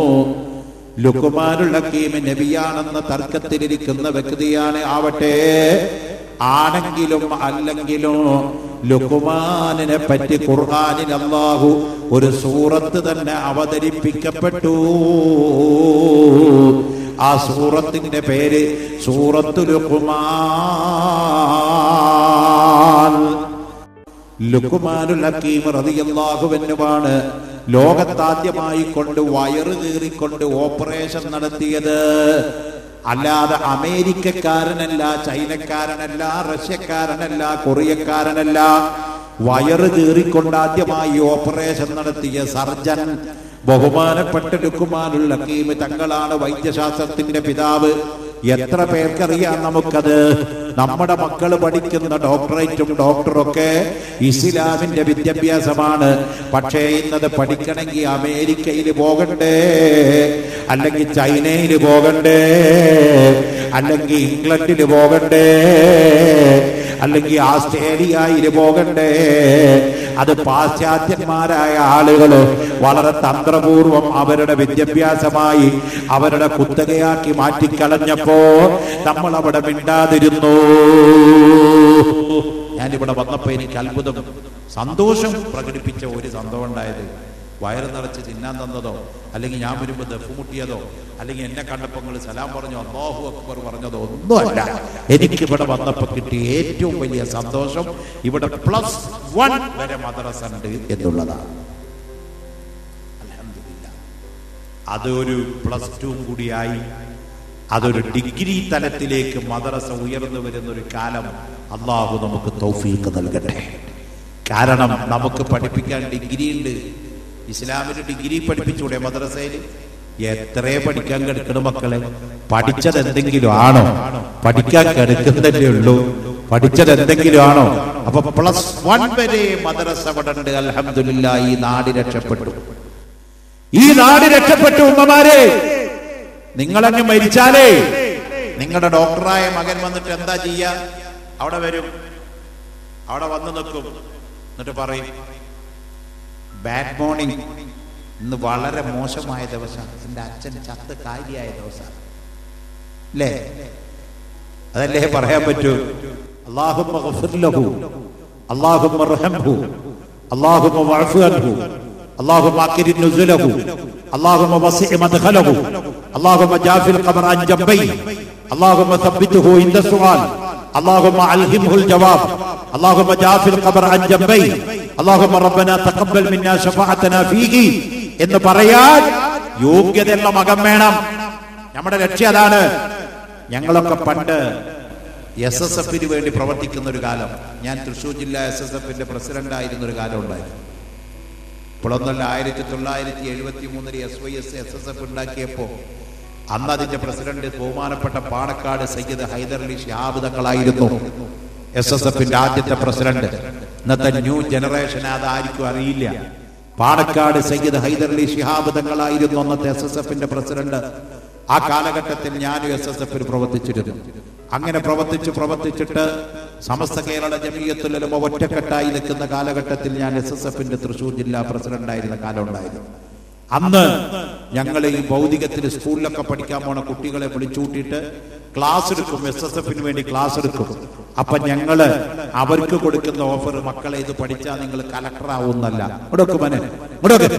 ഇത് പഠിച്ചാൽ നിങ്ങൾ എഞ്ചിനീയർ ആവുന്നല്ല, ഇത് പഠിച്ചാൽ നിങ്ങൾക്ക് 55,000 രൂപ ശമ്പളം കിട്ടുമെന്നല്ല, ഇത് പഠിച്ചാൽ നിങ്ങൾക്ക് ഉന്നതമായ പ്രൊഫഷൻ നേടാമെന്നല്ല, ഇത് പഠിച്ചാൽ നിങ്ങൾ ഈ സംഘടനയിൽ പ്രവർത്തിച്ചാൽ നിങ്ങൾ മരിച്ചു എന്ന് കേട്ടാൽ നിങ്ങൾക്ക് മയ്യത്ത് നിസ്കരിക്കാൻ ആളുകൾ ഉണ്ടാകും.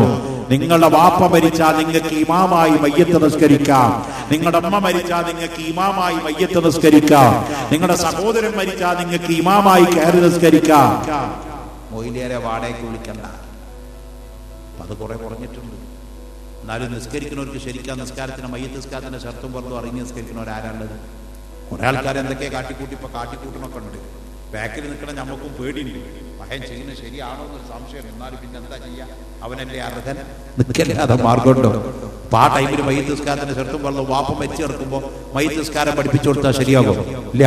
ആ സമയത്ത് അത് +1 വരെയുള്ള മദ്രസ നിങ്ങളുടെ നാട്ടിലുണ്ടായ, ഞാനിവിടെ 10 കൊല്ലം വാഴ പറയുന്നതിനേക്കാൾ 10,000 കൊല്ലം വാഴ പറയുന്നതിനേക്കാൾ ഏറ്റവും ഉത്തമമായിരിക്കുന്ന ഒരു സൽക്രമം നിങ്ങളുടെ നാട്ടിലുള്ളത് ഈ +1 മദ്രസയാ. അൽ ഇൽമു ഹയാത്തുൽ ഇസ്ലാം, ഇസ്ലാമിന്റെ ജീവനാടി അറിവാൻ അതിങ്ങനെ വലുതാക്കിക്കൊണ്ടേയിരിക്കണം. അത് വലുതാക്കിക്കൊണ്ടേയിരിക്കണം. ഖബറെന്ന് കേട്ടാൽ തൽക്ഷണം ഞെട്ടേണ്ടതാ. കണ്ടാലുടൻ വാവിട്ടു നീ കരയണ്ടതാ മെത്തക്ക് പകരം അളമാ സുബ്ഹാന റബ്ബി അതിൽ കിടക്കേണ്ടതാണത് മാന മണ്ണിന്റെ തലയണയാണതിൽ നിനക്കുള്ളത് സുബ്ഹാന റബ്ബി ഇരുളിനാൽ പെയിന്റിട്ടതാ. ഈ ലോകത്തുനിന്ന് ശാശ്വതമായ നശ്വരമായ ലോകത്തുനിന്ന് മറ്റൊരു ലോകത്തേക്കുള്ള ഒരു പ്രയാണമുണ്ട് പ്രിയപ്പെട്ടവരെ. ആ യാത്ര എല്ലാവരും ചെയ്യേണ്ടവരാണ്.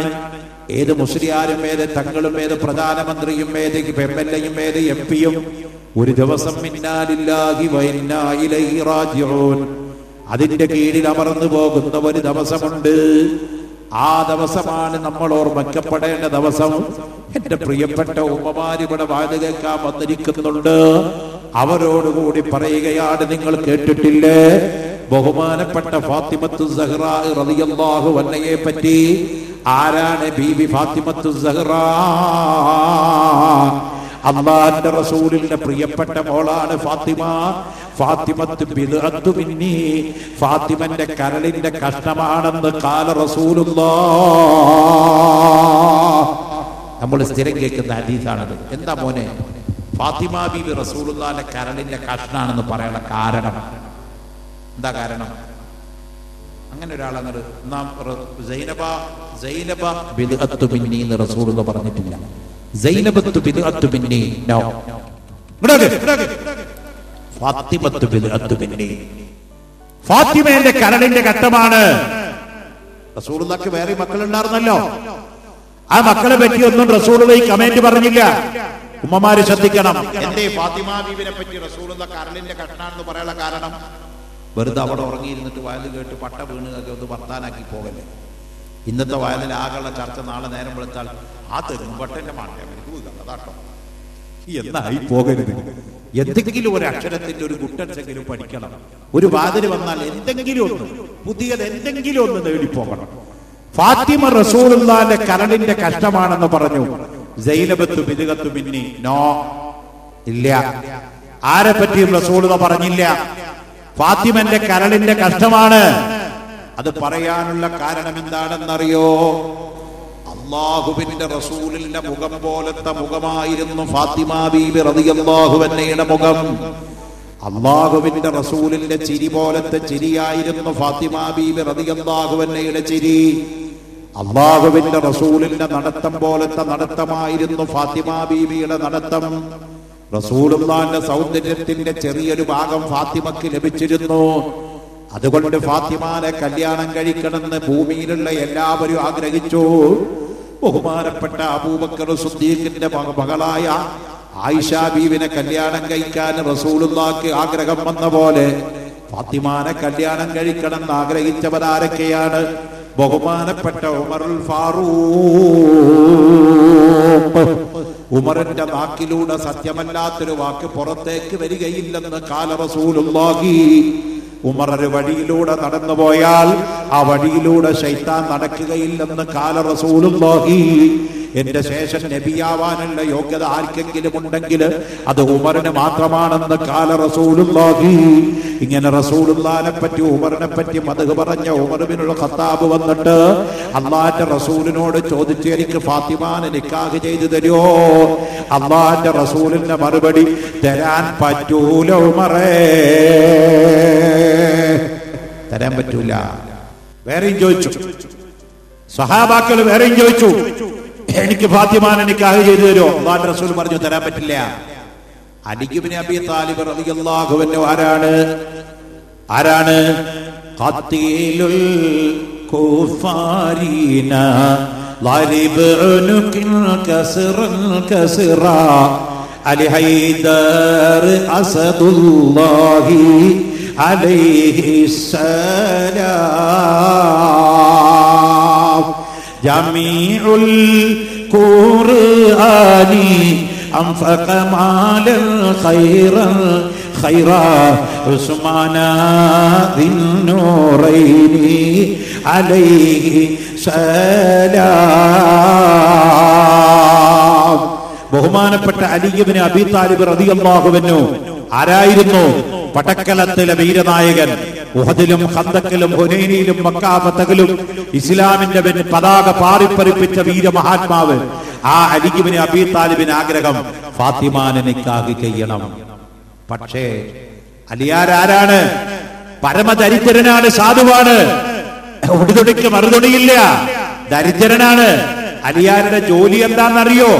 അടുത്ത വീട്ടിലെ ഒട്ടകത്തിന് പുല്ലരിഞ്ഞു കൊണ്ടുപോകുക. നമ്മളിന്ന് മനസ്സിലാക്കണം, നമ്മുടെ വിഷയം അതല്ല. എങ്കിലും പറയാണ്, വാദാണല്ലോ. ഒരു വിഷയം ഇവിടെ വെക്കാത്തത് കൊണ്ട് ഞാൻ പറഞ്ഞു എല്ലാം പറയാലോ. ഇന്ന് വാദന്റെ വിഷയമില്ല എന്ന് പറഞ്ഞു, അത് നല്ലതായി എന്ന് പറഞ്ഞു. കാരണം എല്ലാം പറയാം. മറ്റൊരു വിഷയം ഉണ്ടായി അതിലെന്നെ ഒതുങ്ങിയിട്ട് സംസാരിക്കേണ്ടത്. നമുക്ക് നല്ലത് ഒരു വിഷയം വെക്കാതിരിക്കില്ല. സകല പുലാതി എല്ലതും പറഞ്ഞാൽ കേട്ടോ. ഇപ്പൊ നമ്മുടെ നാട്ടിലെ കല്യാണങ്ങളൊന്ന് നോക്ക്. ഇപ്പൊ പലരും കല്യാണാലോചന നടത്തില്ലേ മക്കൾക്ക്? പറയുമ്പോ പറയും നല്ല ദീനിയായിരിക്കണം. ആദ്യം പറയാം എങ്ങനെ ബ്രോക്കർമാരും കൂടി വന്നിട്ടേ 1 നമ്പർ ദീനായി. പിന്നെ കള്ളുടിക്കാൻ പാടില്ല. ആ പാടില്ല. നാട്ടിലെ മര്യാദക്കാരനാണ്, തറവാട്ടുകാരനാണ്, അതും ആവണം. പിന്നെന്താ? പിന്നെ ഇപ്പൊ നിങ്ങൾക്ക് അറിയാലോ, അത്യാവശ്യം നാട്ടു നടപ്പനുസരിച്ച് ഒരു 50 കിലോ. ഇപ്പൊ സ്വർണത്തിന് പാവം പറയുന്ന പണിയൊക്കെ നിർത്തിന്ന് ഞങ്ങളുടെ നാട്ടിലില്ല. ഇപ്പൊ കല്യാണ വീട്ടിൽ പോയാ ഒന്നൊരു ചർച്ച ഉണ്ടല്ല, അതൊക്കെ നമ്മൾ നേരത്തെ പറഞ്ഞ പോലെ ബിരിയാണി കൊടുക്കും. 50 കിലോ അല്ലെങ്കിൽ 5 കിലോ ഇതൊക്കെയാണ് ഇപ്പോ മാനദണ്ഡ. പെണ്ണിന് വില പറയാണ്, കച്ചവട ചരക്കാക്കിയിരിക്കുകയാണ് സ്ത്രീയെ ഇവിടെ. ആരാണ് അതിനെപ്പറ്റി പ്രസംഗിക്കാനും ആരാണ് അതിനെപ്പറ്റി സ്വീകരിക്കാനും? പ്രസംഗിക്കാൻ ഞാനുണ്ട്, ഇതിനെ പോലത്തെ ആൾക്കാരുണ്ട്, കേൾക്കങ്ങളുണ്ട്. പക്ഷേ ഈ പ്രസംഗിക്കണ ഞാനും കേൾക്കണങ്ങളും തിരിച്ചാമറിച്ചാ ഒക്കെ ചെയ്യുന്നത്. വിൽപ്പന ചരക്കാക്കുന്ന ഇവിടെ ഒട്ടുമിക്ക കല്യാണങ്ങളും അതിന്റെ പേരിൽ ദൂർത്തും ദുർവ്വയവും.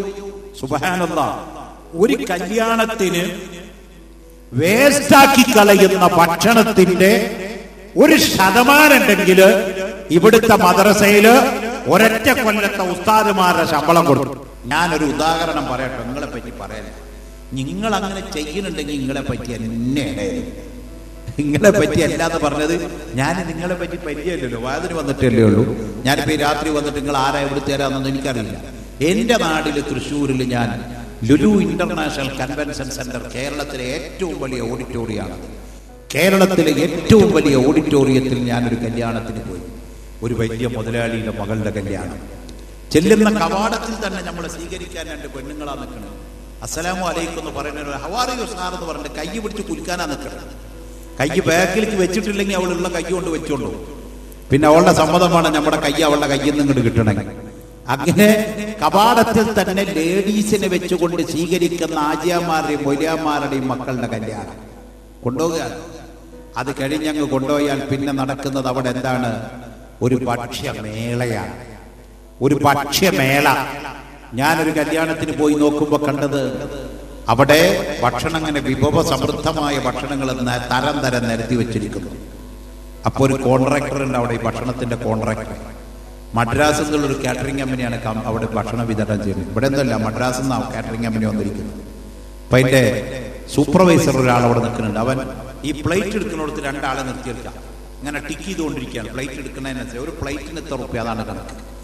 അപ്പോ കോൺട്രാക്ടറെ വിളിച്ചിട്ട് ഞാൻ കാറ്ററിംഗ് കമ്പനിയുടെ കോൺട്രാക്ടറോട് ചോദിച്ചു, പെർ ഹെഡിന് എത്ര റുപ്യ ചോദിച്ചു, ഒരാൾക്ക് എത്ര റുപ്യാണ്.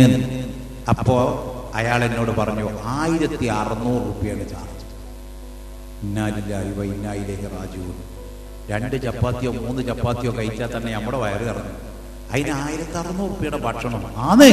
ഉസ്താദ് അകത്തേക്ക് കിടന്നു നോക്കി, പ്ലേറ്റ് എടുത്ത് പോയിക്കോളിന്ന് പറഞ്ഞു. പോണവയ്ക്ക് പണ്ടൊക്കെ ഒരു മനുഷ്യൻ ഇരിക്കണോടത്ത് കൊടുക്കല്, ഇപ്പൊ നടന്നിട്ടും നിന്നിട്ടും ഓടിയിട്ടും നടന്നിട്ടും ഒക്കെ തീറ്റയാണല്ലോ ഇപ്പോഴത്തെ ഫാഷൻ. അങ്ങനെ പ്ലേറ്റ് എടുത്തിട്ട് എന്തേലും തരണേ നക്കാപ്പിച്ചാന്ന് പറഞ്ഞ് നിൽക്കേണ്ട രൂപത്തിൽ ഇങ്ങനെ യാചിക്കല്ലാതെ ഒരു മാർഗമില്ല. മൊയ്ലിയാരായാലും തങ്ങളായാലും കാതിയായാലും കുലാത്തായാലും ഈ പ്ലേറ്റ് എടുത്ത് ഇങ്ങനെ ആക്കണം.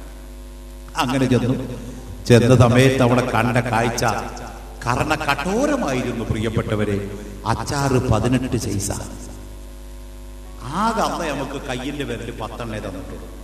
ഈ 10 വിരലുകൊണ്ടും കൂടി മാന്തിയിട്ട് തൊള്ളയിൽ വെച്ചാലും പിന്നെ 8 ബാക്കിയ കാലിന്റെ വിരല് വേറെ വേണ്ടേ? എന്തിനാ ഈ 18 സൈസ് അച്ചാറ്? ധാരിക്കാനത് തീർന്നില്ല. ഫ്രഷ് ആയിട്ട് കുളത്തിൽ അവിടെ കുളം കൊണ്ടുവന്നിട്ട് മീനിനെ വെച്ചിരിക്കുക. ജീവനോടെ മീനിനെ പിടിക്കുന്നു, വറവ് ചട്ടിയിലേക്ക് അപ്പം തന്നെ ഇടണു, ഫ്രൈ ആക്കി കയ്യോടെ തരണു, അത് അവിടെ ഇരുന്ന് തിന്നണു. ഉപ്പും മുളകും ഇല്ലാതെ കുറെ കൂട്ടരിങ്ങനെ തിന്നുകൊണ്ടിരിക്കുന്നു. സുബ്ഹാന ജല്ല ജലാലുഹു. നേരം വെളുത്ത് നോക്കുമ്പോ ആദ്യാരെ കമന്റ്, എന്റെ മകളുടെ കല്യാണത്തിന് 20 ലക്ഷം റുപ്യാണ് ഭക്ഷണത്തിന് ചെലവാക്കിയത്. ഇത് പബ്ലിസിറ്റിക്ക് വേണ്ടിയല്ലാതെ എന്തിനു വേണ്ടി നടത്തുന്ന ഭക്ഷ്യമേളയാണ് പ്രിയപ്പെട്ടവരെ. ഈ പോക്ക് എവിടേക്കാ പോണ്? 4 കാശ് ഗൾഫിൽ നിന്ന് ചക്രം കിട്ടിയതിന്റെ പേരില് അവന്റെ ഹിന്ദീറും ഹിമാറും വിളി കേട്ടിട്ട് അവന്റെ അറബി വീട്ടിലെ കക്കൂസ് കഴുകി കൊടുത്തിട്ട് അവിടെ തോട്ടിപ്പണി ചെയ്തിട്ട് അവിടുത്തെ മുനിസിപ്പാലിറ്റിയുടെ പണി ചെയ്തിട്ട് കട്ടപ്പെട്ടുണ്ടാക്കിയ 4 ചക്രം ഇവിടെ കൊണ്ടുവന്ന് ദൂർത്തടിക്കുന്ന എന്റെ പ്രിയപ്പെട്ട സഹോദരന്മാരെ, റബ്ബിന്റെ കോടതിയിൽ ഇതിന് മറുപടി പറയണ്ടേ? ശമ്പളപ്പോഴും ഞാൻ പറയുന്നില്ല, മൈക്ക പറയുന്നില്ല. ലോകത്ത് പരിഷ്കരിക്കാത്തൊരു വകുപ്പാണ് മൊയ്ലിയന്മാരുടെ വകുപ്പ്. ഇപ്പോഴും അവരുടെ പേരെന്നെ ആഖിറത്ത് തൊഴിലാളി യൂണിയൻ എന്നാണ്. ദുനിയാവിൽ തൊഴിലാളി യൂണിയൻ, ആഖിറത്ത് തൊഴിലാളി യൂണിയൻ. അവരുടെ ശമ്പളം ചോദിക്കാൻ പാടില്ല, കൊടുക്കാൻ പാടില്ല, വാങ്ങാൻ പാടില്ല. അതാണല്ലോ ശ്രീനാരായണ ഗുരുവിന്റെ സിദ്ധാന്തം. മദ്യം ചെത്തരുത്, കുടിക്കരുത്, വാങ്ങരുത്, കൊടുക്കരുത് എന്ന് പറഞ്ഞ പോലെ മൊയ്ലിയർക്ക് ശമ്പളം വാങ്ങാൻ പാടില്ല, കൊടുക്കാൻ പാടില്ല, പറയാൻ പാടില്ല. ആര് പറഞ്ഞു കൊടുക്കാൻ പാടില്ല, വാങ്ങാൻ പാടില്ല എന്ന്? കൊടുക്കും വേണം, പറയും വേണം, വാങ്ങും വേണം. കൊടുക്കും വേണം, പറയും വേണം, വാങ്ങും വേണം എന്നുള്ള പക്ഷക്കാരനാണ്. മൊയ്ലിയർക്ക് ശമ്പളം വാങ്ങാൻ പാടില്ല എന്ന് ഏത് കിതാബിലുള്ളത്? അയാളെ കുട്ടികളെ പിന്നെ അകത്ത് കയറ്റി. തനാക്കഹു വ തനാസലു എന്ന് റസൂലുള്ളാഹി പറഞ്ഞത് മൊയ്ലിയന്മാർ ഒഴികെ വ്യത്യാസം ചെയ്തിട്ടുണ്ടോ? നിങ്ങൾ കല്യാണം കഴിച്ചോളി, മൊയ്ലിയന്മാരെ കുട്ടികളെ ഉണ്ടാക്കരുത്, കാരണം ശമ്പളം കിട്ടില്ല എന്ന് പറഞ്ഞിട്ടുണ്ടോ? കൃഷ്ണയ്യർ കമ്മീഷൻ റിപ്പോർട്ട് അംഗീകരിക്കേണ്ടി വരില്ല. ഈ നിലയ്ക്ക് നമ്മളിവിടെ പോയാൽ ഒരു മൊയ്ലിയരെ ശമ്പളം എന്താ? 3500 റുപ്യ. എന്താണ് ഈ പറയുന്നത്? നിങ്ങൾ കൊടുക്കുന്നത് മോശമെന്നല്ല പറയുന്നുട്ടോ, പക്ഷെ നമ്മളുടെ വരുമാനത്തിനനുസരിച്ചൊക്കെ ഒന്ന് കണക്കൂട്ടിക്കോ. ഈ നിലയ്ക്ക് 22 ലക്ഷം റുപ്യയുടെ സദ്യ കഴിക്കാമെങ്കിൽ നമ്മുടെ പള്ളിയിലും മദ്രസയിൽ നിൽക്കുന്ന മൊയ്ലിയർക്ക് ശമ്പളം കൊടുത്താൽ മതിയോ? 3000 രൂപ ശമ്പളം കൊടുക്കുന്നതിന് മുസ്ലിയാർക്ക് ഇപ്പൊ എന്താ? നമ്മുടെ നാട്ടിൽ തൊഴിലുറപ്പ് പദ്ധതി എന്ന് പറഞ്ഞൊരു പരിപാടി ഉണ്ട്. നിങ്ങൾ കേട്ടില്ലേ മോനെ? തൊഴിലിരിപ്പ് പദ്ധതിയാണ് സത്യത്തിൽ. അത് തൊഴിലെടുക്കുന്ന ഒരു പണിയില്ല, സുഖമായ പരിപാടി അതിലാ കൂടിയാണ്. തൊഴിലുറപ്പ് പദ്ധതിയാണ്. എന്താണ് കൊടുക്കണ കൂലി എന്നൊന്ന് ചോദിച്ചോക്കാം. പെണ്ണുങ്ങളാണ് അധികം ഈ പുല്ല് പറിക്കാൻ പോണത്. 2 പുല്ല് പറിച്ച് അവിടെ ഇരിക്കാം, 3 തെങ്ങിന്റെ കടമാന്തി അന്നത്തെ പണി കഴിഞ്ഞു. പഞ്ചായത്തിൽ നിന്നൊരു കാർഡും കൊടുത്ത് വിട്ടിരിക്കുകയാണ് തൊഴിലുറപ്പ് പദ്ധതി. തൊഴിലിരിപ്പ് പദ്ധതി എന്നാണ് ഞാനൊക്കെ പറയാറുള്ളത്. ആ പദ്ധതിയിൽ കൂടിയ ആൾക്ക് ദിവസക്കൂലി 200 റുപ്യ കൂലിയാണ്. 200 രൂപ കൂലി. ഇപ്പൊ അത് കൂടാൻ വേണ്ടി പ്രധാനമന്ത്രി തീരുമാനമെടുത്തിരിക്കുക, കൂട്ടാൻ വേണ്ടിയിട്ട്. അപ്പൊ മാസം 6000 രൂപ ശമ്പളം മേടിക്കുകയാണ് തൊഴിലുറപ്പ് പദ്ധതിയിൽ ജോലിയെടുക്കുന്ന ഒരു പെണ്ണ്. ഒരു പള്ളിയിൽ രാവിലെ മുതൽ വൈകുന്നേരം വരെ 24 മണിക്കൂറും ജോലി ചെയ്യുന്ന കാര്യം നമ്മൾ പ്രതിഫലത്തിന് വേണ്ടിയല്ല ചെയ്യുന്നതെങ്കിലും അയാൾക്ക് ഭാര്യയുണ്ട്, മക്കളുണ്ട്, കുട്ടികളുണ്ട്, കുടുംബമുണ്ട്. അത് നമ്മൾ ആലോചിക്കണ്ടേ? അതുകൊണ്ട് നമ്മൾ കാര്യമായി കൈയഴിഞ്ഞ് സഹായിക്കണ്ടേ? നമ്മൾ ഉദാര മനസ്സിലുള്ളവരാവണ്ടേ പ്രിയപ്പെട്ടവരെ? അതുകൊണ്ട് നമ്മൾ ഈ അനാവശ്യമായി ചെലവഴിക്കുന്ന ചെലവ് നിർത്തിയാൽ, കല്യാണത്തിന്റെ ദൂർത്ത് നിർത്തിയാൽ, തലേ ദിവസത്തെ കല്യാണം നിർത്തിയാൽ, ചില സ്ഥലത്ത് അതുകൊണ്ട് തലേ ദിവസ കല്യാണം, അത് ആവശ്യമില്ല, നിർത്തണത്. പണ്ട് കാലത്ത് നമ്മുടെ മഹലിലൊക്കെ ഒരു തീരുമാനം ഉണ്ടായിരുന്നു, വീഡിയോ പിടിക്കാൻ പാടില്ല. അപ്പൊ ഇവിടെ വീഡിയോ പിടിക്കുന്നുണ്ട് കേട്ടോ, ഇത് വയലിന്റെ എന്ന് പറഞ്ഞ് ആസ്വദിക്കാം. പെണ്ണുങ്ങളെ പിടിക്കണില്ലല്ലോ, അല്ലെങ്കിൽ ഇത് ഹറാമായി പോകും. അതുകൊണ്ടാണ് പണ്ട് ജമാഅത്ത് കമ്മിറ്റി ഒരു തീരുമാനം എടുത്തിരുന്നു, വീഡിയോ പിടിക്കാൻ പാടില്ല.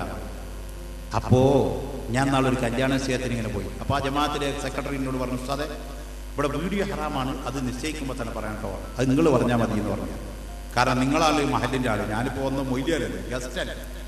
അപ്പൊ സെക്രട്ടറി നീട്ടി നിന്നിട്ട് പറഞ്ഞു, ഈ ഞങ്ങളുടെ മഹലിന് വീഡിയോ പിടിക്കാൻ ഹറാമാക്കിയിട്ടുണ്ട്. അപ്പോൾ ചെറുപ്പക്കാരൻ പയ്യൻ പറഞ്ഞു, ഞങ്ങൾ ഈ മൊബൈലിൽ പിടിക്കുന്നോണ്ട് വല്ല കുഴപ്പമുണ്ടോ ചോദിച്ചു. അത് എത്ര വേണമെങ്കിൽ ആവാമോ? കണ്ട, അത് പണ്ട് ഞങ്ങളുടെ നാട്ടിലൊരു ആചാര്യണ്ടായിരുന്നു, മൂപ്പര് പാവ ആചാര്യ. അയാളുടെ മകൻ സിനിമക്ക് പോയി. സിനിമക്ക് പോയിട്ട് രാത്രി 12 മണിക്ക് കയറി വന്നു. ആചാര്യ വീട്ടിൽ കയറ്റില്ല, പുറത്താക്കി. ആമൊക്കെ സിനിമക്ക് പോയിട്ടാണ് വരുന്നത്. കുടുംബത്തിൽ കറന്നിക്ക് TV വീഡിയോയിലും സിനിമ കാണാത്ത കാലമൊക്കെ തിയേറ്ററിൽ പോകണം. ഇന്നിപ്പോ അതിന്റെ ആവശ്യമില്ലല്ലോ. ആചാര്യ പുറത്താക്കിയപ്പോൾ പിറ്റേ ദിവസം ഇവനെ വീട്ടിൽ കയറ്റാൻ വേണ്ടി ആ വീട്ടിൽ നിന്ന് കല്യാണം കഴിച്ച പുതിയാപ്പിള വന്നു. പുതിയാപ്പിള വന്നിട്ടൊരു മധ്യസ്ഥ പറഞ്ഞു, അതെ ഇനി മുതൽ ഇവൻ സിനിമക്ക് പോകില്ല, ഇവന് ഇനി സിനിമ കാണേണ്ട ഹറാമല്ലേ നമുക്ക്, അതുകൊണ്ട് ഇനി ഇവൻ മാറ്റിനിക്കേ പോകുള്ളൂ. ആചാര്യ പറഞ്ഞു, അത് എത്ര നല്ല കാര്യം മോനെ, മാറ്റിനിക്ക് പോകണമെങ്കിൽ കായ് ഞാൻ കൊടുക്കില്ല, സിനിമക്ക് പോണതിനെ പറ്റിയല്ലേ നമുക്ക് ആറാമുള്ളൂ എതിർപ്പുള്ളൂ. ഈ പാതിരാത്രി 12 മണിക്ക് സിനിമ കണ്ടുവരല് എന്ന പോലെ വീഡിയോ ക്യാമറ കൊണ്ടുവന്നെടുക്കല് ഹറാമാണ്. മൊബൈലിൽ പിടിച്ചാൽ തെറ്റില്ല എന്ന് പറഞ്ഞ എടോ 2.5 മണിക്കൂറും 4 മണിക്കൂറും 8 മണിക്കൂറും ഒക്കെ തുടർച്ചയായി കൊണ്ട് വീഡിയോ എടുക്കാൻ പറ്റുന്ന ഈ ചെറിയ കൈവിരലിന്റെ അത്ര വലിപ്പമുള്ള മൊബൈൽ ക്യാമറകള് സാറ്റലൈറ്റ് ഫോൺ വികസിച്ച കാലമാണിത്. അതുകൊണ്ട് അന്യ സ്ത്രീകളുടെ ഫോട്ടോ പകർത്തുന്നത് നിർത്തണം. ഇപ്പൊ കണ്ടില്ലേ ഫേസ്ബുക്ക് എന്ന് പറഞ്ഞൊരു പുലിവാല്, അതിൽ അനധികൃതമായ ഫോട്ടോ കൊടുത്തത് കൊണ്ട് ഡൽഹി ഹൈക്കോടതി ഫേസ്ബുക്കിലുള്ള അനധികൃതമായ ഫോട്ടോ നീക്കം ചെയ്യാൻ പറഞ്ഞു. അതുകൊണ്ടാണ് ഇസ്ലാമത യന്ത്രങ്ങൾക്ക് ഇസ്ലാമത എതിരല്ല, വീഡിയോക്ക് നമ്മളെതിരല്ല, ടിവിക്ക് നമ്മളെതിരല്ല, മൈക്കൊക്കെ നമ്മളെതിരല്ല, ടെലിവിഷന് നമ്മളെതിരല്ല, ടൈപ്പ് റിക്കാർഡിന് നമ്മളെതിരല്ല, ക്യാമറയ്ക്ക് നമ്മളെതിരല്ല. പക്ഷേ അതൊക്കെ മിസ്യൂസ് ചെയ്യപ്പെടുമ്പോഴാണ് നമ്മൾ അതിനെ എതിർക്കുന്നതെന്ന തിരിച്ചറിവ് എന്റെ പ്രിയപ്പെട്ട സഹോദരന്മാർക്ക് ഉണ്ടാവണം. അതുകൊണ്ട് കല്യാണം വീട്ടിലുള്ള വിവാഹങ്ങള് അത് വളരെ നിഷ്പക്ഷമായി അല്ലാഹുവിന്റെ ദീനിന്റെ താഅത്തിലായി നടത്താൻ നിങ്ങൾ ശ്രദ്ധിക്കണം.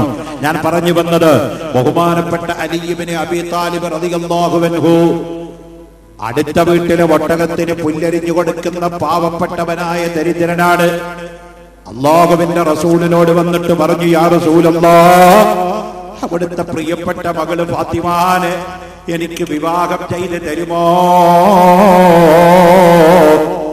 അല്ലാഹുവിന്റെ റസൂല് നമ്മളോട് പഠിപ്പിച്ചതെന്താണ്? തുൻകഹുൽ മർഅതു ലി അർബഇൻ ലിമാലിഹാ വലി ജമാലിഹാ വലി ഹസബിഹാ വലി ദീനിഹാ ഫദ്ഫർ ബിദാത്തിദ്ദീൻ ഖാല റസൂലുള്ളാഹി.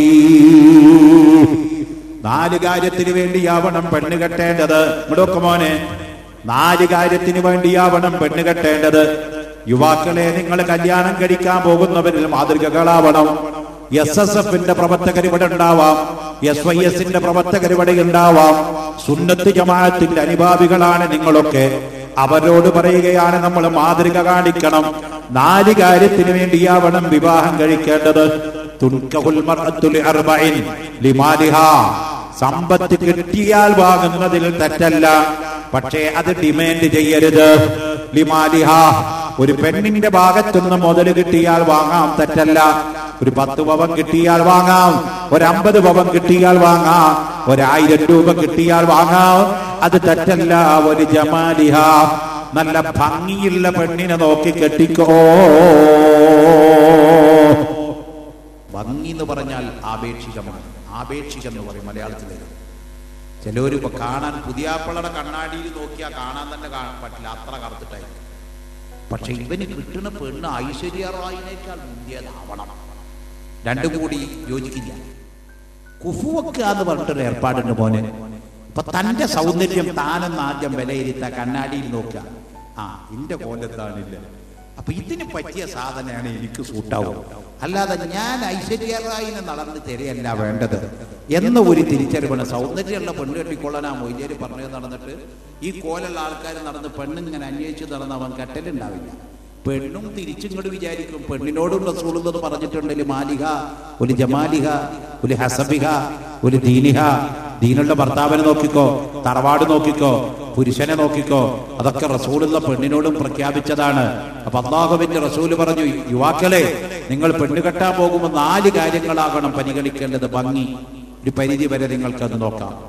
തറവാട്, നല്ല തറവാട്. തറവാട് എന്ന് പറഞ്ഞാൽ അവിടെ 10 കാറുണ്ട്, 500 ഏക്കർ റബ്ബറുണ്ട്, അല്ലെങ്കിൽ മറ്റ് ഇംഗ്ലീഷ് മീഡിയം സ്കൂൾ 16 നടത്തുന്നുണ്ട്, ഹോസ്പിറ്റൽ 4 ഉണ്ട്. അതല്ല തറവാട് മഹിമ. അത് ദീനിൽ അറിയപ്പെട്ട തറവാടുകാരാണോ? അവിടെ ആലിമീങ്ങളുള്ള തറവാടായിരുന്നുവോ? ആ വീട്ടിൽ നിസ്കാരം നിലനിർത്തുന്ന തറവാടായിരുന്നുവോ? ദീനുമായി ബന്ധമുള്ള തറവാടായിരുന്നുവോ? അതാണ് തറവാടിന്റെ ക്രെഡിബിലിറ്റി നിങ്ങൾ നോക്കേണ്ടത്. അങ്ങനെ തറവാട് നിങ്ങൾ നോക്കിക്കോ. തറവാട് കഴിഞ്ഞാൽ പിന്നെ നിങ്ങൾ നോക്കേണ്ടത് എന്താണ്? ദീനിഹ, അവളുടെ മതചിട്ട നോക്കിക്കോ. ഇനി ഒരു പെണ്ണിന് സൗന്ദര്യം കുറച്ച് കുറവായി, പണമില്ല, അവൾ ദരിദ്രയായി, എന്നാൽ ദീനുള്ള പെണ്ണിനെ തെരഞ്ഞെടുത്തോ. പഴയ കാലത്ത് കല്യാണമൊക്കെ ആലോചിച്ച് വരുമ്പോൾ നമ്മുടെ ഈ കൊണ്ടോട്ടിയിലും പരിസരത്തൊക്കെ ചോദിച്ചിരുന്നത് എന്താ? സ്ത്രീധനം എത്ര കിട്ടുക? കാറ് കിട്ടുമോ? കാറ് കിട്ടുകയാണെങ്കിൽ തന്നെ BMW കിട്ടുക, മെർസിഡീസാ കിട്ടുക, അതൊക്കെ ഇപ്പൊ ചോദ്യം. പക്ഷേ പണ്ട് അതല്ല ചോദിച്ചിരുന്നത്. പെണ്ണ് ഖുർആൻ എത്ര പഠിച്ചിട്ടുണ്ട്? മാലി മൗലൂദും നിസ്കാരക്കണക്കും ഹദ്ദാദ് റാത്തീബും ഒക്കെ അറിയോ? നേരെങ്കിലും ഒരു ചെറുപ്പക്കാരൻ ബർക്കത്തിന് വേണ്ടിയെങ്കിലും, ഞാൻ മൗലവിമാരെ പറ്റി അടക്കമുള്ള ആളുകളെ പറ്റിയാ പറയണത്, ബർക്കത്തിന് വേണ്ടിയെങ്കിലും ഞാൻ കെട്ടാൻ പോണ പെണ്ണിനെ ഹദ്ദാദ് അറിയോ എന്ന് ചോദിക്കാൻ ചങ്കുറപ്പുള്ള, ചങ്കൂറ്റമുള്ള, നെഞ്ചുറപ്പുള്ള ചെറുപ്പക്കാര് നമ്മുടെ കൂട്ടത്തിലുണ്ടോ? ഇല്ല. പഴയ കാലത്ത് നമ്മളൊക്കെ നമ്മുടെ ഇവിടെ ഇരിക്കുന്ന പോലെ ഒരു ബിഫോർ ദി 50 ഇയേഴ്സ് ഒരു 50 വയസ്സിന്റെ മുകളിലുള്ള ആൾക്കാർ, അവരോട് ചോദിച്ചു നോക്കുക. ഒരു 50 വയസ്സിന്റെ മുകളിലിരിക്കുന്ന വയസ്സായ കാരണന്മാർ ഇവിടെ ഉണ്ടല്ലോ, അവരോടൊരു ചോദ്യം. ഒരു 50 വയസ്സിന്റെ മുകളിലുള്ള വയസ്സായ ഉമ്മമാർ ഇവിടെ ഉണ്ട്, അവരോടൊരു ചോദ്യം. നിങ്ങളൊക്കെ എവിടെ പ്രസവിച്ചത്? കൊണ്ടോട്ടി ആശുപത്രിയില? മോനെ എവിടേക്ക് പോണ്? ആശുപത്രിക്ക് പോകുക. ഇപ്പൊ ഒന്നും പോകല്ലേ, നമ്മുടെ ഈ വയലൊന്ന് തീർന്നോട്ടെ. കൊണ്ടോട്ടി ആശുപത്രിയിലാ പ്രസവിച്ചത്? അതോ മലപ്പുറം KPM-ല? അതോ മൗലാനയിലെ അൽഷിഫയില? അതോ കോഴിക്കോട് മെഡിക്കൽ കോളേജിലാ? അതോ മഞ്ചേരി ആശുപത്രിയിലാ? എവിടെ പ്രസവിച്ചത്? 50 വയസ്സിന്റെ മുകളിലുള്ള എല്ലാ കാരണന്മാരും, 50 വയസ്സിന്റെ മുകളിലുള്ള എല്ലാ ഉമ്മമാരും അവര് പറയും, ഞങ്ങളെ പ്രസവിച്ചത് ഞങ്ങളുടെ വീട്ടിൽ തന്നെ. ഏത് ഡോക്ടറെ കണ്ടത്? ഒരു ഡോക്ടറെ കണ്ടിട്ടില്ല. അടുത്ത വീട്ടിലെ നബീസാത്താനെ പ്രസവിക്കേണ്ട സമയത്ത് ഒന്ന് വിളിച്ചു. എന്നിട്ട് നബീസാത്ത് എന്തേ ചെയ്ത്? ഇഞ്ചക്ഷൻ അടിച്ചോ? ഗ്ലൂക്കോസ് കൊടുത്തോ? നോ. സ്റ്റിച്ച് ഇട്ടോ? ഇല്ല. സിസേറിയൻ നടത്തിയോ? ഇല്ല. നബീസാത്ത ചെയ്ത ഏർപ്പാടെന്തേ? പ്രസവ വേദന കൊണ്ട് ഇങ്ങനെ കെടുന്ന് ഞെരിവിരി കൊള്ളുന്ന സമയത്ത് മൗലിദിന്റെ കിതാബ് എടുത്ത് മറിച്ചങ്ങോട്ട് വെച്ചു. എന്നിട്ട് അങ്ങടെ കബിലാക്ക് മുന്നിട്ട് നേരെ ഇരുന്നു. എന്നിട്ടൊരൊറ്റ ചല്ലല. എന്താ? ബല്ലിയെ കാണക്ക് സുഹറ ബിക്ക് മൂന്നാമത്തെ പേരെ മകളാകുമേ ഈ ബീവിനെ ഫീസത്തെ ബിസ്മിയും മുഹമ്മദും സല്ലത്തും ബിൽഡീലി പിന്നെ ബില്ലിനെ ഫീസത്ത് മാല ഞാൻ തുടങ്ങിടുന്നേ.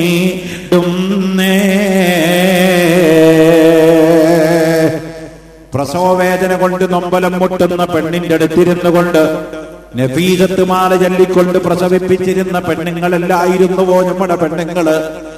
ആശുപത്രി കിനാവ് കണ്ടിട്ടുണ്ടോ? സിസേറിയൻ ഇല്ലാതെ, സ്റ്റിച്ചില്ലാതെ, ഓപ്പറേഷൻ ഇല്ലാതെ നമ്മുടെ ഉമ്മമാര് നമ്മളെ പ്രസവിച്ചില്ലേ? ഇന്ന് തുടക്കം മുതൽ ഒടുക്കം മുതൽ ഡോക്ടറുമാണ്. ഞാൻ അങ്ങനെ പറയാൻ പാടില്ല, കാരണം ഞാൻ ഇവിടെ ആയതുകൊണ്ട് ഇങ്ങനെ പറയാം. ഞാനൊരു ആശുപത്രി നടത്തുന്ന മുസ്ലിയാരാ നാട്ടിൽ. ഈ വിറങ്ങ അവിടെ നടത്തിയാൽ പിന്നെ നാളെ മുഴുവൻ